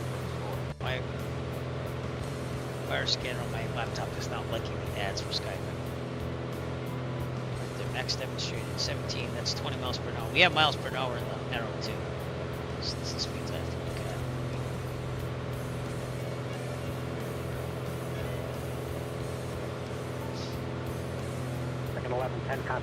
Approach says 85. I said 80, 85. And I do 18 initially, and then I go down to 15. Well, it's really about RPMs. It's 18 RPMs, 15. All the Piper aircraft is kind of like that. The Arrow, the Archer, this 1800, 1500, and then you get to go. 29 minutes to go. Again. Oh, I should see the city coming up in our future. That's when it gets exciting. So I haven't flown in San Antonio in the simulator in a long time. So, start our descent in about 50 to 40 nautical miles. Maybe like 30. Because that way because we're up at 11.5, which is fine. And if you don't know our path today, it's been a straight shot. So again, we took off from El Paso. Nice scenery there from Dominic Design's team. Took a left out of there. Just been straight the whole time. South central part of the United States. That's where we are now, and that's San Antonio. We might go to Dallas next. That's what we're thinking. So. Thank you again for following along. I hope you're enjoying the flight. Giving us a little bit of the same type of scenery here. Again. And we will be trying FS 1124 sometime, probably this week, again on stream. So I'm doing it off stream. Even if service release 1 is not out yet. Service update 1. I've got the beta. So we'll see. When I flew the 152 the other day, it seemed better, but I was still running the WB7 152 a lot. So that's why they could probably do that in 2024 for no fly. probably just hang around the northeast. It's good weather. That's the reason why I didn't do the event for Juicy Fun Belt that night. The weather was pretty bad, and I didn't feel like setting. I don't like setting it to manual VFR anymore. You're supposed to match all the winds and everything. I just find that that's tedious. You know what I mean? So I'd rather just wait till it's good. And it was right in the northeast. So. You know what I'm saying? Like, it's tedious. There's a put in the winds, and you know, I'm not into that. There's a way to make it like VFR, but and it automatically put the live. 1528, 5 miles That'd be to different. maintain 3000 until south on the localized good eye. But typically, when you put clear weather or whatever, you have to it messes with the winds. 3000 still established. Clear the ILS 27 left 170 knots to 5. It kind of sucks because I wanted to fly that. All right, update on where we are here. There's San Antonio.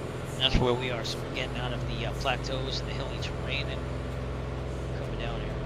About to cross from 83 up ahead of us. 159, turn left, heading 300, going to 27 left, localized. We're going to go to the Ren F2 Alpha military operation area, which I would be on flight following this whole time because these have to be pretty busy because look how big they are. And you're right near the Mexican border as well, so we have Laughlin Air Force Base up there in the distance. And there's Randolph Air Force Base. And my roommate's father actually worked for the Air Force for like years and years, and he teaches now. He's basically semi-retired. But last thing I knew, he was still teaching like kids classes and stuff. I think it was kids. Could be wrong on that. They're a very nice couple. San Antonio. I'm very lucky to have met him. So, whenever we do meet in real person, it's like we pick up right where we left off. So like it's just amazing. We don't really have many friendships like that. And if he ever gets to watch the stream, the steaks he sent for Christmas were delicious. And I sent them the same steaks because we do Omaha steaks. So something we enjoy for the holidays.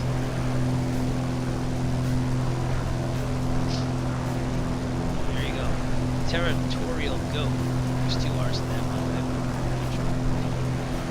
It's out there. Beechcraft. MD-11's out there. If you're wondering why that's all finicky over there, it's because I'm running the frame gen model, which is worth it because we've been up to 9 degrees. So you can't knock that. Beautiful sun, beautiful weather, terrain, ship would change. Maybe that's because I'm from the northeast. As we fly over, again, 28, whatever river that is, I'm looking for the name. Not really finding a name.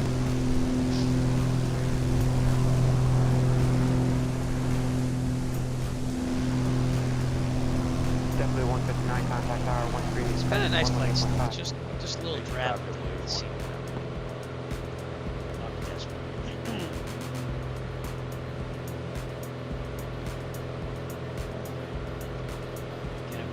Observe my driveway after this and see what the snow situation looks like when I get out there. Excuse me. Let's have a good landing first, shall we? There's snow out here. It's been tough, dude. The weather's been tough, which is why I think my instructor has been calling me about, hey, I can fit you in on this Monday to fly the Arrow. You know what I mean? Because he's probably making up even more stuff. Yeah, it's been really tough up here in the northeast. Like, I'm never going to be able to fly that ice runway, because here's the deal. You never know when it's going to open, and then when it does open, you got to get an aircraft, and the aircraft are all booked up when you're rent. So it's like, it is what it is. Except for the Arrow, which is why it's good that I get my complex endorsement, because you have to have the complex endorsement to fly it. So it's available a lot more than the other aircraft. And again, that's why I'm just trying to get signed out and then get my complex endorsement and be able to have a wide range of aircraft to pick from. And that's again the awesome about renting. So, and if you ever come back up here, because you are up here right now, we have to fly when inspector aircraft. Yeah, and that's another thing. I'd have to ask them about that. We don't have many restrictions at my flight school, as long as you're experienced. But I might even just take my flight instructor with me. Give him a little adventure. He deserves it. he gets stuck just doing the CFI thing like all the time there.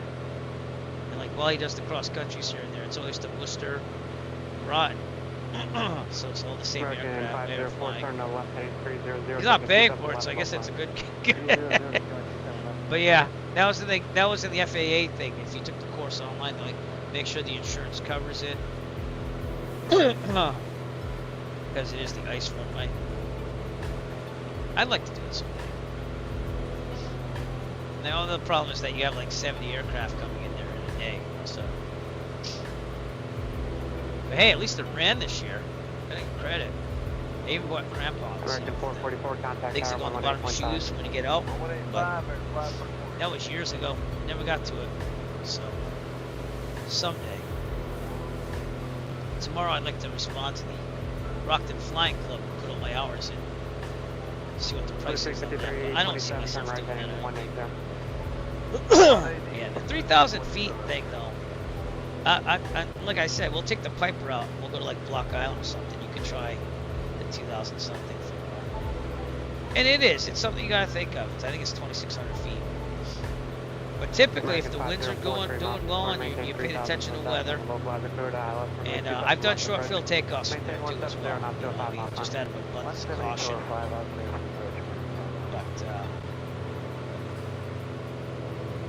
I don't know. So basically, in a way, like you can practice short field, but you can't really go to a short field if you think about that. So, right, exactly. And honestly, I haven't had to do short field landings there. You just have to get the plane down enough. You know what I'm saying? So that's never been a problem. I've done the short field takeoff there because I just felt like I have an abundance of caution doing that. That's all. 2,000. I mean, if it was much less than 2,600, then I'd say yeah, short field. And you might do short field anyways, just to say, hey, practice it, make sure I get down there. But if you extend the setup on final, you extend the downwind, you're gonna get your speed under control anyways. Typically, you get in there and it's fine. They do make you park on the grass though during the busy summer, which is fine. It's like a $10 to $15 landing fee to spend the day there. But I enjoyed it this past summer. Taking the e-bike out there, you could bike the whole island. You know, you don't have to get a taxi. So. You will have to get a taxi if you don't have any transportation. So you can just go down there, eat some lunch. And I know the owner of the beach club there too, so he went to high school with me. My friend and I went there for lunch and met him there. It was pretty cool. Blue 5327, 5 miles from Florence. There you go. Yeah, and there's nothing wrong with that. You know what I'm saying? Maintain 170 knots for 5 miles on. I always just tell myself if I don't like it, I'm going around. And I tell myself like verbally out loud that, you know. But it's all speed control, like you know. Pulling out that throttle enough and making sure you're gonna make it. That's all. Yep. But I extend the downwind on there. I'm usually coming out from the northeast anyways, so I make sure I get in there. Nantucket, last time I went there, they said I had to. Well, you get to deny that if you want to. Command, but they wanted me to get right in there on the final. So they told me I basically just make my base like a short final base, and that's because they had aircraft coming in there. We did good on that too. And if you don't like it, you say unable. They can figure out from there. So they're probably not going to be very happy with it. You can do that. It's understanding what you can do before you're in a situation. Planning it out. Okay, San Antonio should be singing out in the distance, which we might be starting to see it now. 1831, turn left heading 300. We're going to start our descent soon. We started that actually. Pattern altitude in San Antonio Stinson is about 1600. Let's get some weather. Stinson Airport indication like 2100 Zulu. Wind 004 at 8. Visibility 3. Sky condition clear. That 3 didn't sound good. Temperature 13. Dew point 10. Altimeter tree 0.21. Visual runway tree 2 in use. Land departing runway 32. VFR aircraft stay direction of flight. All aircraft read back hold short instructions. Advise controller on initial contact. You have Mike. Let's listen to it again. Send airport information, Mike 2100 Zulu. American 1631, contact tower, 118.5. Visibility, tree. Sky condition, clear. Temperature, It's clear, but visibility is 3, so there's gotta be some heat or something. 2.10. Altimeter tree 0.22. Visual runway tree 2 in use. Is that Mike anymore? Landing and departing runway tree 2. VFR aircraft stay direction of flight. All aircraft read back hold short instructions. 180, when able to reduce to 170. Oh, still Mike. Okay. Let's get that written in. Mike 2100 Zulu. Wind 0. Check the guard. You know what that means.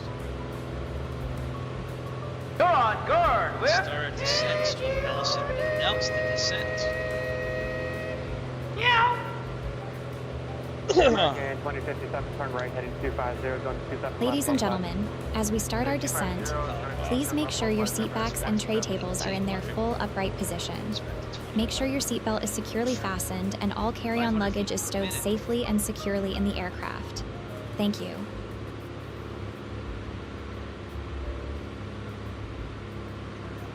About 17 minutes out. Shooting down. I love the electric Blue trim. Shake 5175, turn left, heading 360. Your plane, Nick, was the first one I ever used electric trim in, and I thought that was amazing. So those wheels sometimes, when they get jammed up and stuff, they're a little harder to turn, but the electric trim, I was like, oh, cool. The Piper Arrow has it too, so. Alright, watch off the tablet. So you see what we're doing. Try to drop the rockets or whatever. American 2057, 3 miles from Torrent, maintain 3000 until stops on the low flag, the third eye left, and like 27 left. Maintain 170 knots to 5 mile final. 175 mile final. I'm a big fan of electric trim after using airplane the Arrow. Really a big fan of it. I think actually the Archer might have it too. Now that I think. 5175, turn left, heading 300, doing 27 left, low flag. Turn 300, doing That's San Antonio, the difference. Distance. I said difference. Distance. And you see a dam. We get into the big lake with a dam in it. American 2057, contact tower, 118.5. So San Antonio's actually more up there. Okay. Ron Batson, Metacom, up Stinson in there, 118.2. That would be the tower frequency. Blue Streak 5175, 5 miles from Torrent, maintain 3000, still establish on the localizer, third eye left, and 27 left. Maintain 170, knots to 5 mile final. And our flight has been basically a direct from El Paso all the way to San Antonio. So we're making a final descent into San Antonio.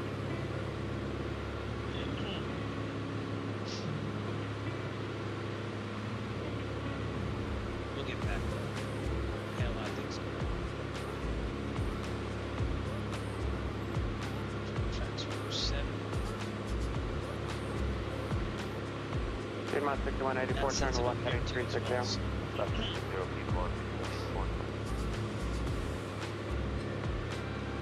I think I'm gonna try editing my can't make video from Fairway 1008, turn left, heading 360. that was fun. Blue Streak 5175, contact tower, 118.5. We have an aircraft in front of us on the ADS-B, November 133 Mike, so I think that's real good as well. Let's double check that. We're still okay, he's green, 6,000 feet levels. Piedmont 6184, turn left, heading 330. And it looks like that on our left too, because I have a ADS-B receiver when I'm in the 152 that goes to a tablet or any plane. I have a handheld one. So he's coming from San Antonio going to Castroville, Texas. Real old flight there. And just outside San Antonio. So he's actually going to be landing, I think. Maybe not. Let's see if we can see him actually. Fairway 1008, center maintain 3000. Down there somewhere.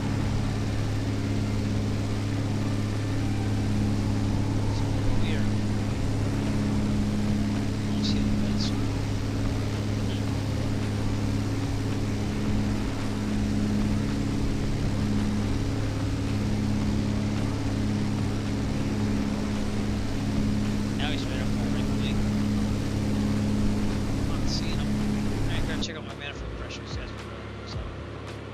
184, 3 miles from Thorn, turn left hand 300, maintain 3000, full steps on the localizer, third eye left runway 27 left, maintain 170 knots to 5 miles final. That's the wrong thing. 300.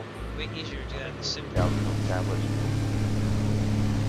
And the atmospheric pressure goes up as well as the minimum pressure goes up. Just look at and things to remember. That's what I'm finding out on this. So we'll do our final lesson hopefully. Hopefully this looks at. Fairway 10, fairway turn left and sign off. So those people say you can't use simulators for anything. For real life flying, you're wrong. Because I'm gonna understand that aircraft a lot better by flying it all these times in the sim. Tablet off. I disagree with that. I always have, actually. Fairway 10, fairway, reduce speed to 170. I think there's a lot of things you can do. You keep your skills sharp. You learn the cockpit, you learn the layout, you learn the 530 itself. I learned a lot better to do the sim. Here's that North Dam Lake over here. So I disagree with those people like, oh, sims don't do much. 969, turn to left heading I think 01. they keep you more sharp than you'd be if you didn't. Yeah. Definitely have to learn how to deal with winds and stuff. Right, we got about 12 and a half minutes to go. We are descending. Reaching mixture as we go. It's lunch. And descending a little faster, 5,700 feet per minute. Clear wing 10, fairway shot, you're following is an E145 to 11 o'clock and 4 miles, 3,000. That's why I started off 1,500 miles out. We'll stay out of San Antonio control. So we're going to the north anyways. If you look at this tablet, this is my World electron flight bag. I like the magenta pads there, so we're landing 3-2. And we'll probably, seeing that this is a delta, we could do a left 45, but we also want to be out of the Kelly Field delta. Fairway 10, fairway, clear visual approach. Follow that traffic, clear visual approach on runway 27 left, maintain 170 knots to 5 miles final. 175 miles. Stay out of that Kelly Field class delta as well. So we'll see. That'll give you more time to get down there too as well.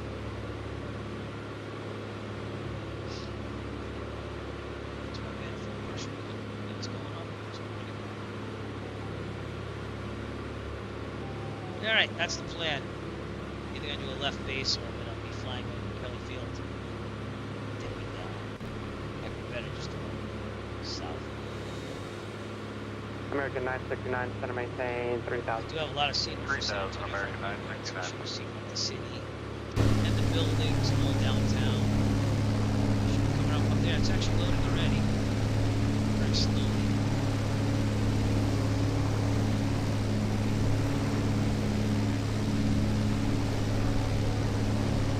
Not that far now.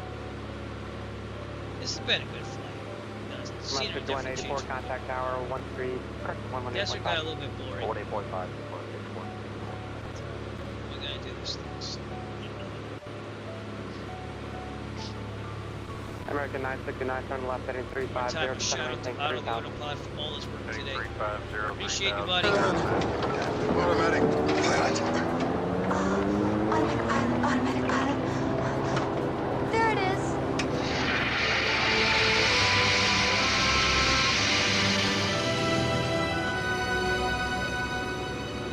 I'll go back to the passengers. Blue 351, 6,000, slow to 19. Thank you all of you out there for tuning in. Thank you to Stu for the raid. Thank you, Nick Mesler, for basically being here for basically the whole stream.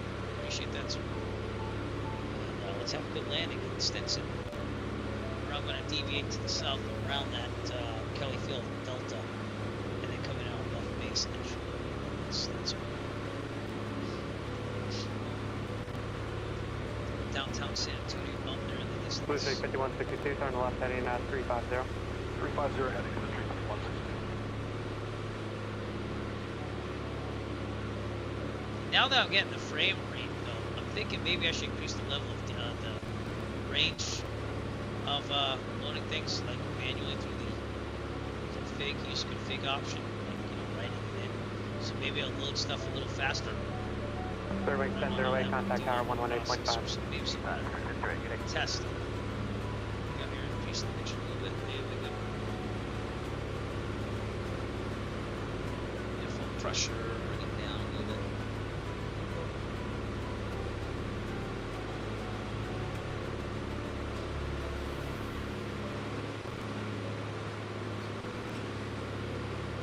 A couple bumps here on our way down. I'm feeling it in luck. Just been working great lately too. 4750, approach center, maintain 5,000, and reduce speed to 180. 5,180, over here, please. Which hasn't always been the case. Castroville, we're going to be right there too. That's where that aircraft is. American 959, turn left heading 300, join 27 left, localize. Aircraft. Heading 300, join 27 left, American 959. Castroville's right over there. So that's where all that traffic's coming from. See if that's where we're going.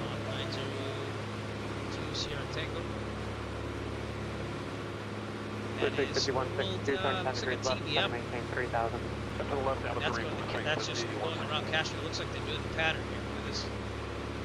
So we'll see if we can see him while we're doing our descent here. But look, that's what he's been doing. A little training there. So let's look outside, see if we can see him doing the pattern. It's right there. Target flight to be 87, approach center, maintain 4,000, center, reduce speed to 170. MSFS 4000, number 170, we are at 170.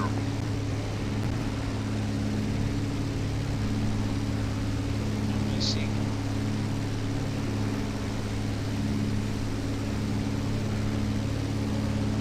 American 969, 3 miles to storm, maintain 3,000, go south on the low 5, cleared eye left, 27 left approach. Maintain 170, knots to the 5 mile final. Alright, 3,000, Hill Tavern, clear sky left, 27 left, and 170 knots, so 5 mile final, American 969. That's road traffic. Looks like you might have already landed, actually. Still kind of loading.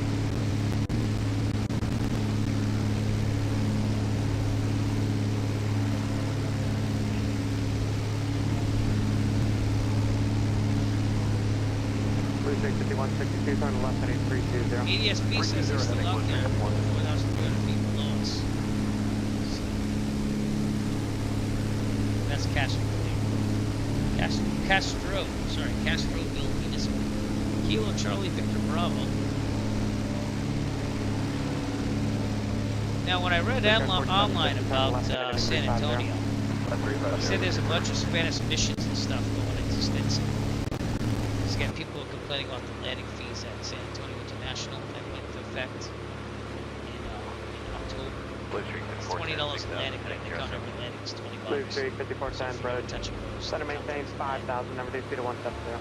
5,000, then speed 170, Heading around the delta here. So see that Kelly Field. That's why I'm going a little bit south.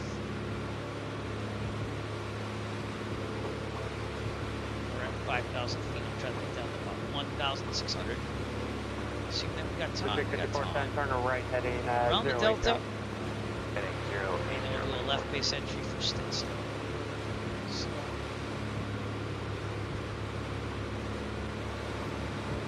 Got more buildings showing up. Of course, nice to see.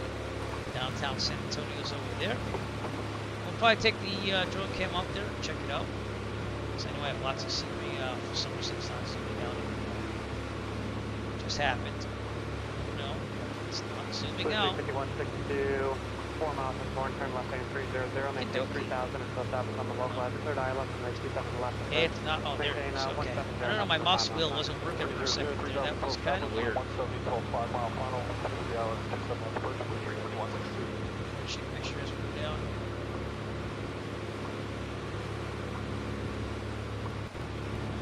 Kelly Field is out there. Brickyard 4750, center Stinson's maintain right next 3,000. door, so.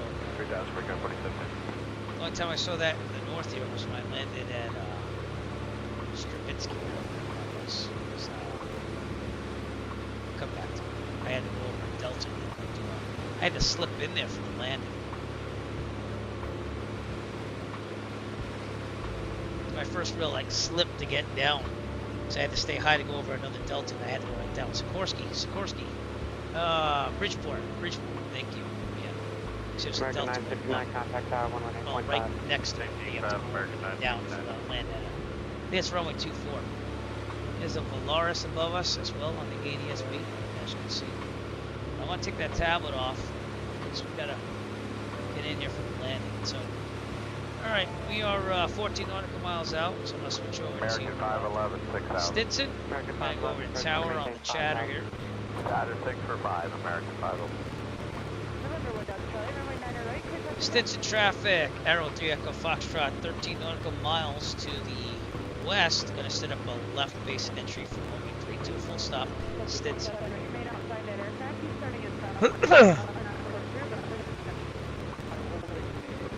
That's what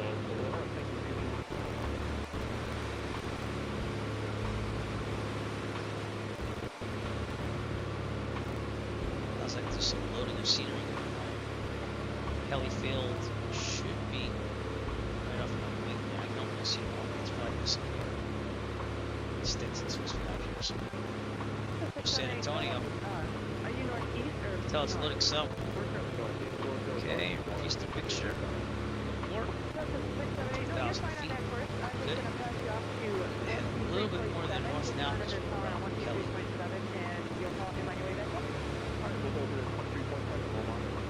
Interesting. You know, I'm using that magenta run going to help me here. Always comes in handy in real life as well. Turn this off. So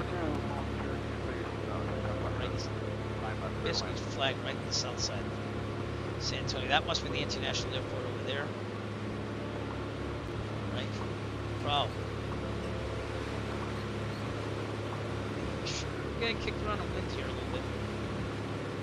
Goes down. Okay, I'm going to put the Toby eye tracker on. Right about now. Nope, didn't go on. Try it again. There we go. Some peripheral, better peripheral vision, I should say. Show up slightly.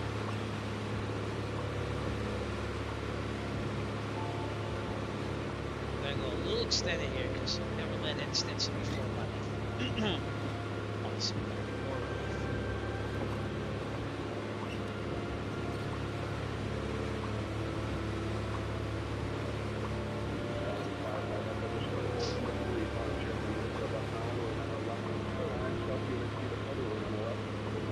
Stinson traffic, Arrow 3 Echo Foxtrot 10 nautical miles to the southwest, intercepting a left base entry for runway 32, full stop Stinson.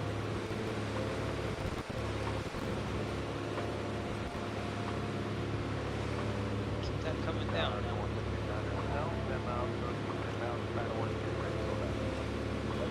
More time on the weather here. Stinson Airport information, Lake 2200 Zulu. Wind tree 57 at Niner. Visibility 10. Sky condition clear. Temperature 15. Dew point 10. Altimeter tree 0.18. Visual runway tree 2 in use. Landing and departing runway tree 2. VFR aircraft say direction of flight. All aircraft read back hold short instructions. Advise controller on initial contact you at Mike. Okay. Except the visibility. She knows that. That looks like it's out there, so that looks like Stinson. Which it very well might be. Left base entry.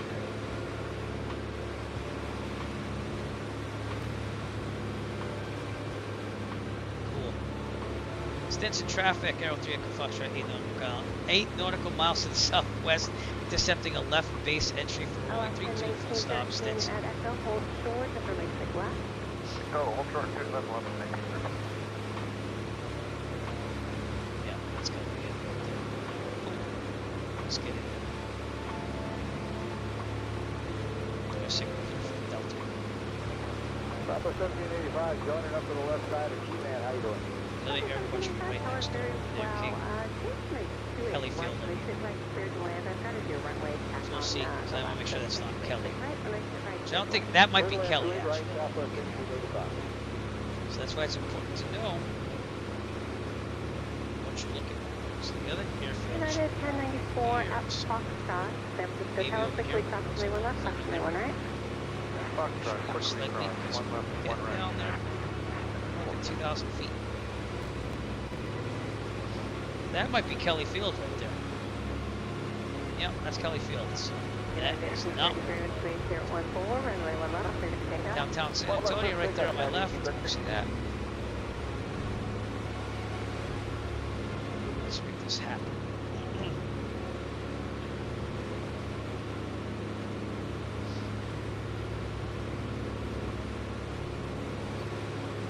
And they have the river walk and everything down there. It's pretty nice. It's kind of like Providence, but more touristy. People like going to San Antonio more than Providence. I think FS Expo is going to be awesome. I really do.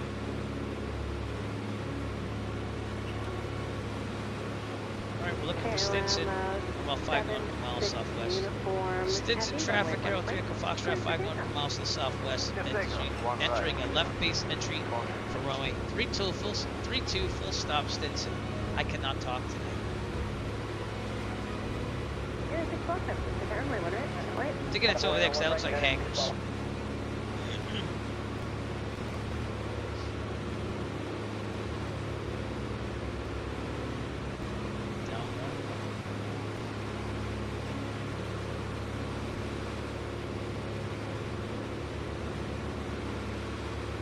It's nice to see the city there. Tower American 1758 visual, two-way left. Yeah, real pilots on Facebook were saying that there's a bunch of Spanish missions and stuff. So I that.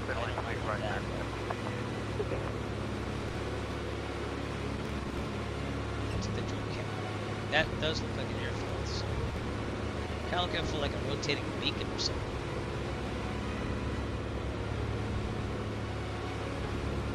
Stinson traffic, Aero 3 Echo Foxtrot, 300 miles to the southwest. Intercepting a left base entry for runway 32 full stop Stinson. Yeah, that's it. That's gonna be it.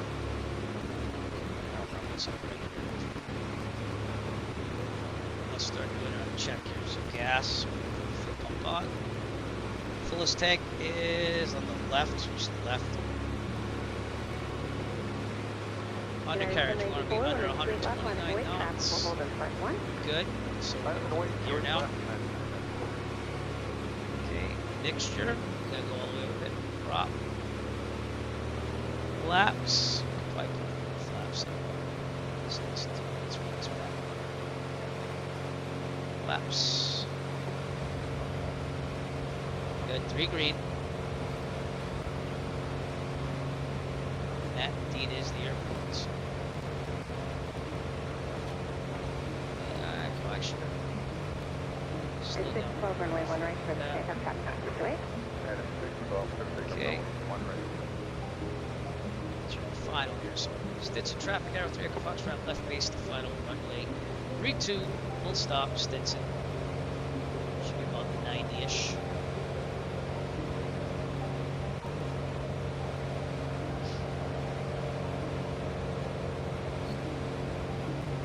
There's the runway. We're a little low. It's funny because pattern altitude's like 1600. Actually, we're at 900. Yeah, that makes sense. Alright. We'll be okay. Keep this thing going.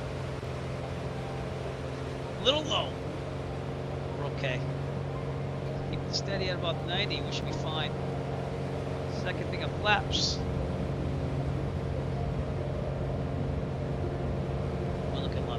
So here we go. Should be about 85. See the city in the background there, we'll look at it after. Full flaps.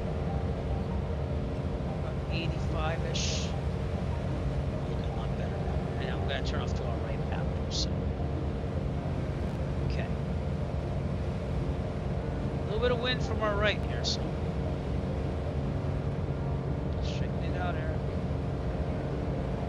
Wow, there's a lot of wind. Did they say calm earlier? Because, man, I'm feeling it right now. Departure's got 5239, good day. Wow. Like, I'm feeling it all around, butt kicker and all. Okay. Too much birds. Bottles out. Settle down. Okay, flaring. Left rudder. Not bad. Could have been better. But not bad overall. Alright. Pretty good. Looks like we have some scenery here, by the way. Okay, flaps up.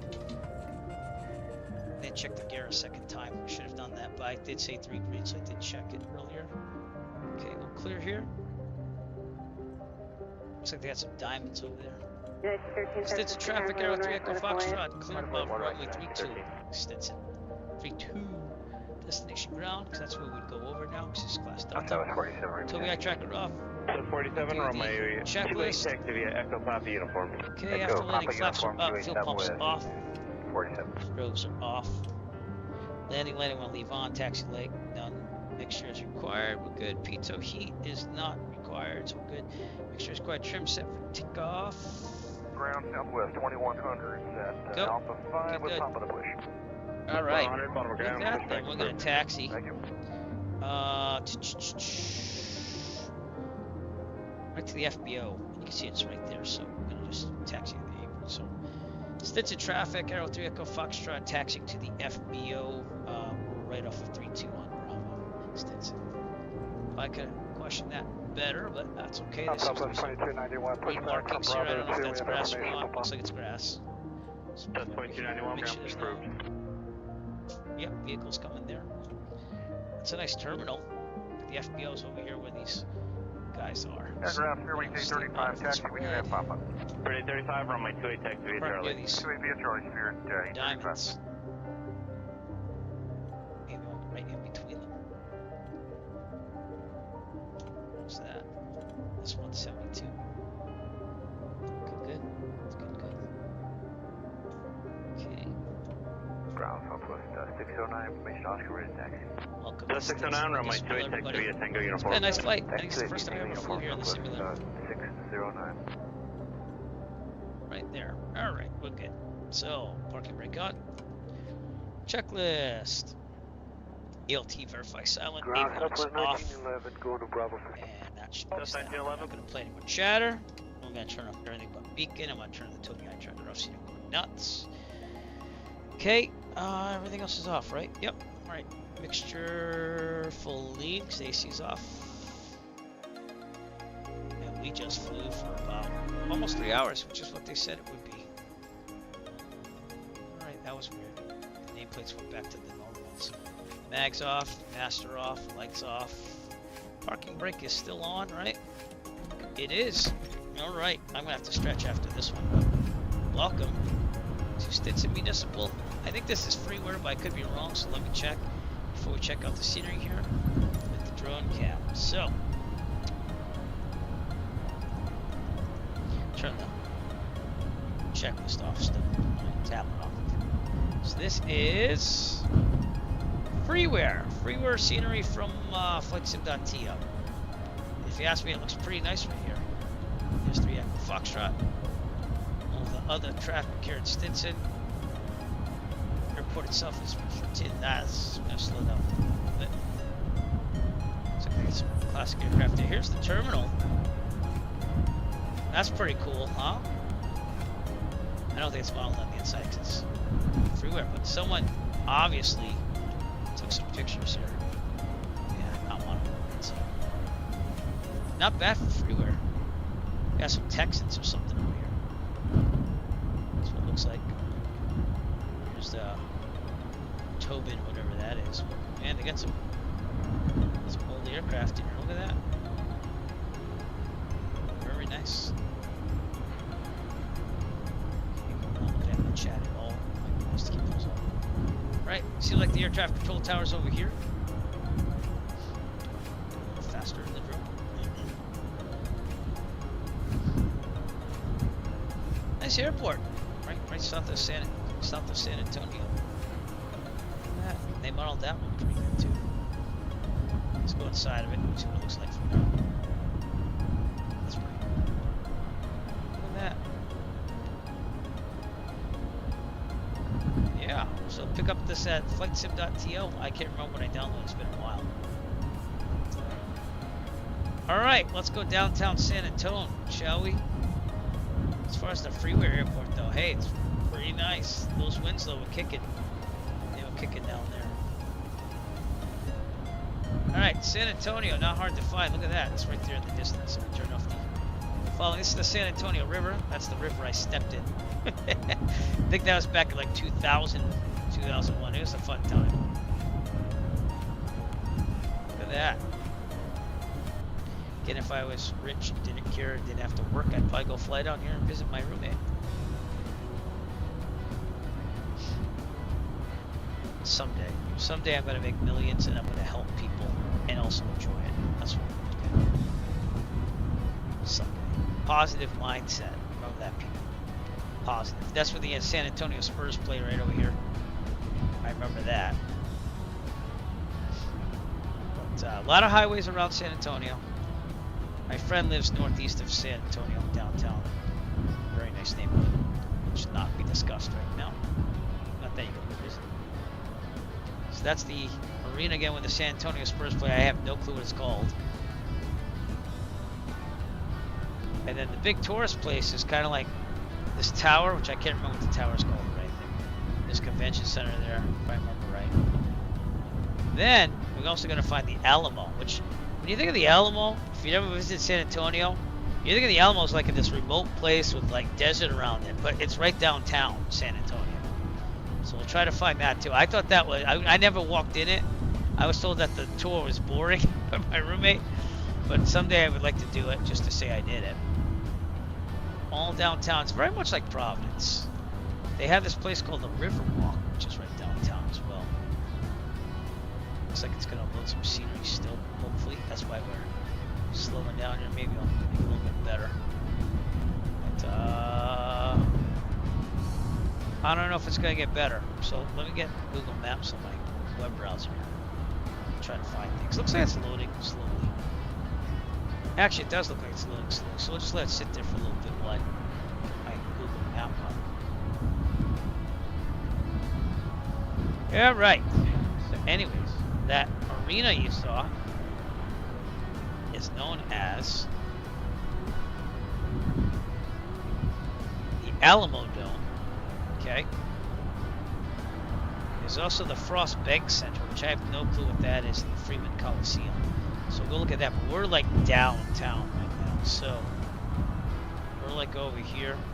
The Riverwalk should be able to be seen a little bit on it there. So it's still loading scenery. It's clearing it up, basically. So my frame gen's gonna go nuts now. So I might turn it off and on again, because that's what it does when the frames drop down. It's loading scenery. Let me do that. And it'll go back to normal. It's just got to pick up the frames again. That's because it's loading scenery. So off. We can keep it off for now, actually. And what's this say? I got disconnected from there. All right. Well, I'm off that sim, which is fine. All right. Let's keep looking at some San Antonio here. Whoop. Nope. I went back. Oh, I pushed the wrong button again. I hate it when I push 5 on the number pad. Okay. We'll get right back down.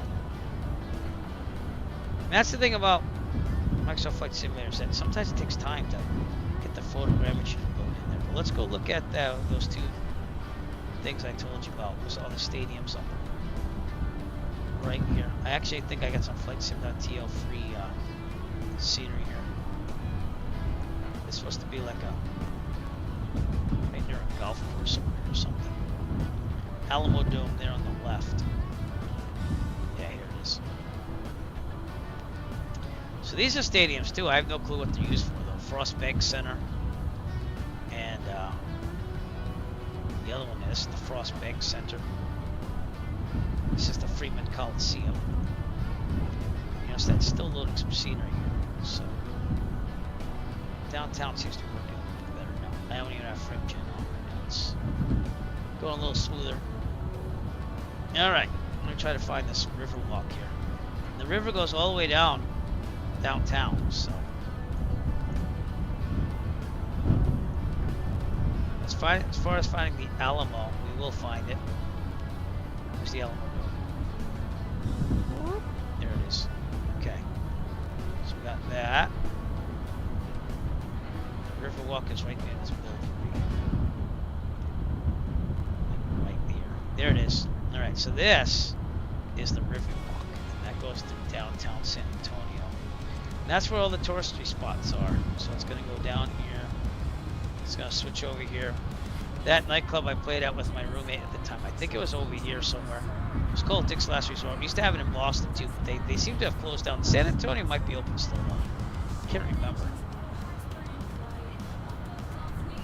So anyways, the big happening places off the river walk down here. It's still loading buildings. I cannot believe that's still loading buildings. This is Google Earth scenery over here. Yeah, see. I can see it better. There's even a little statue there or something. But you can take like a riverboat on there. Not that I did, but you can take it around there. Where's the Alamo? Give me a second. Let's just search for Alamo because I really want to show the Alamo.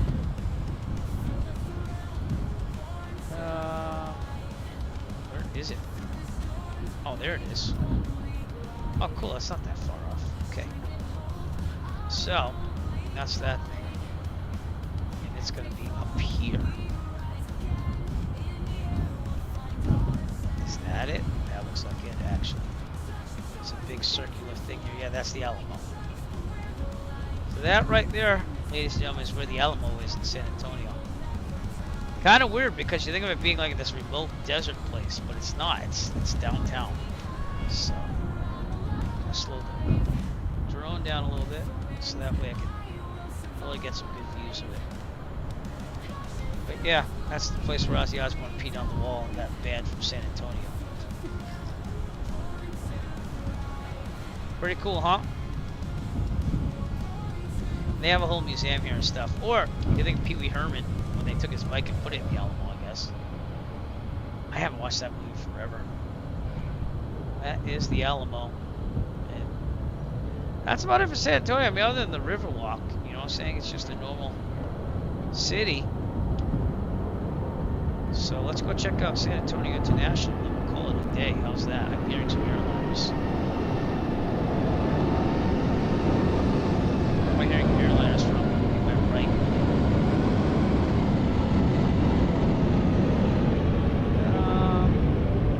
Some airliners for you.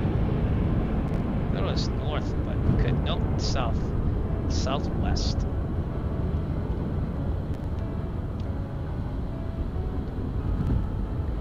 So let's zoom out.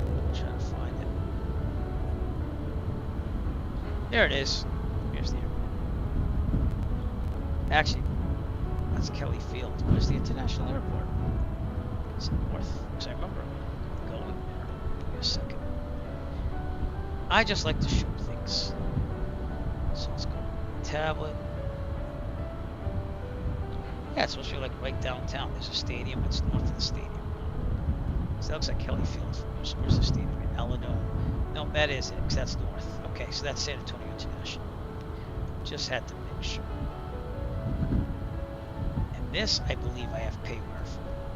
It's a small terminal compared to others.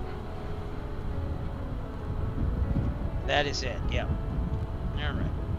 So this is San Antonio International. And that would be, I can tell you what it is in a second. KSAT. That's, and it builds San Antonio right here. It seems to be loading still. So let's see if it loads fine. Because I don't know, it's got that wheel turning there. Oh, did it crash? Because you can't even see this. Yeah. Alright, well anyways, we're going to call it a day here. Wonder why my Eric flight thing is in the background, but enjoy the scenery in the back. It was wonderful to have you all come out. Thanks to Nick Resla again and everyone else coming out. And that was a pretty good flight. I guess it just couldn't take all that loading of scenery, but I shall see you soon. It's vacation week here, so in between things I'm going to do, I will be streaming here and there. Hopefully updating at least one live flight video on Eric Flight this week. That's the goal for that, and I will see you soon. All right, we're going to rate someone, so stay tuned if you're on Twitch. Remember, push that follow button. If you're watching me on YouTube, please push the subscribe button. And if you're not watching me on YouTube, maybe go to my YouTube, youtube.com/EricFlight, all one word, and subscribe. We're trying to get to 1,000 subscribers on there. I'm getting a lot closer to monetizing that, so that's more money for Rolled Flying. I appreciate all your support on Kick. Just keep joining because you're doing a good job. I had seven followers now, so we're getting up there, and I appreciate all your support. Eric Flight, peace out. Stay tuned on Twitch. We'll be rating someone, and you have a wonderful day. Eric Flight, see you later.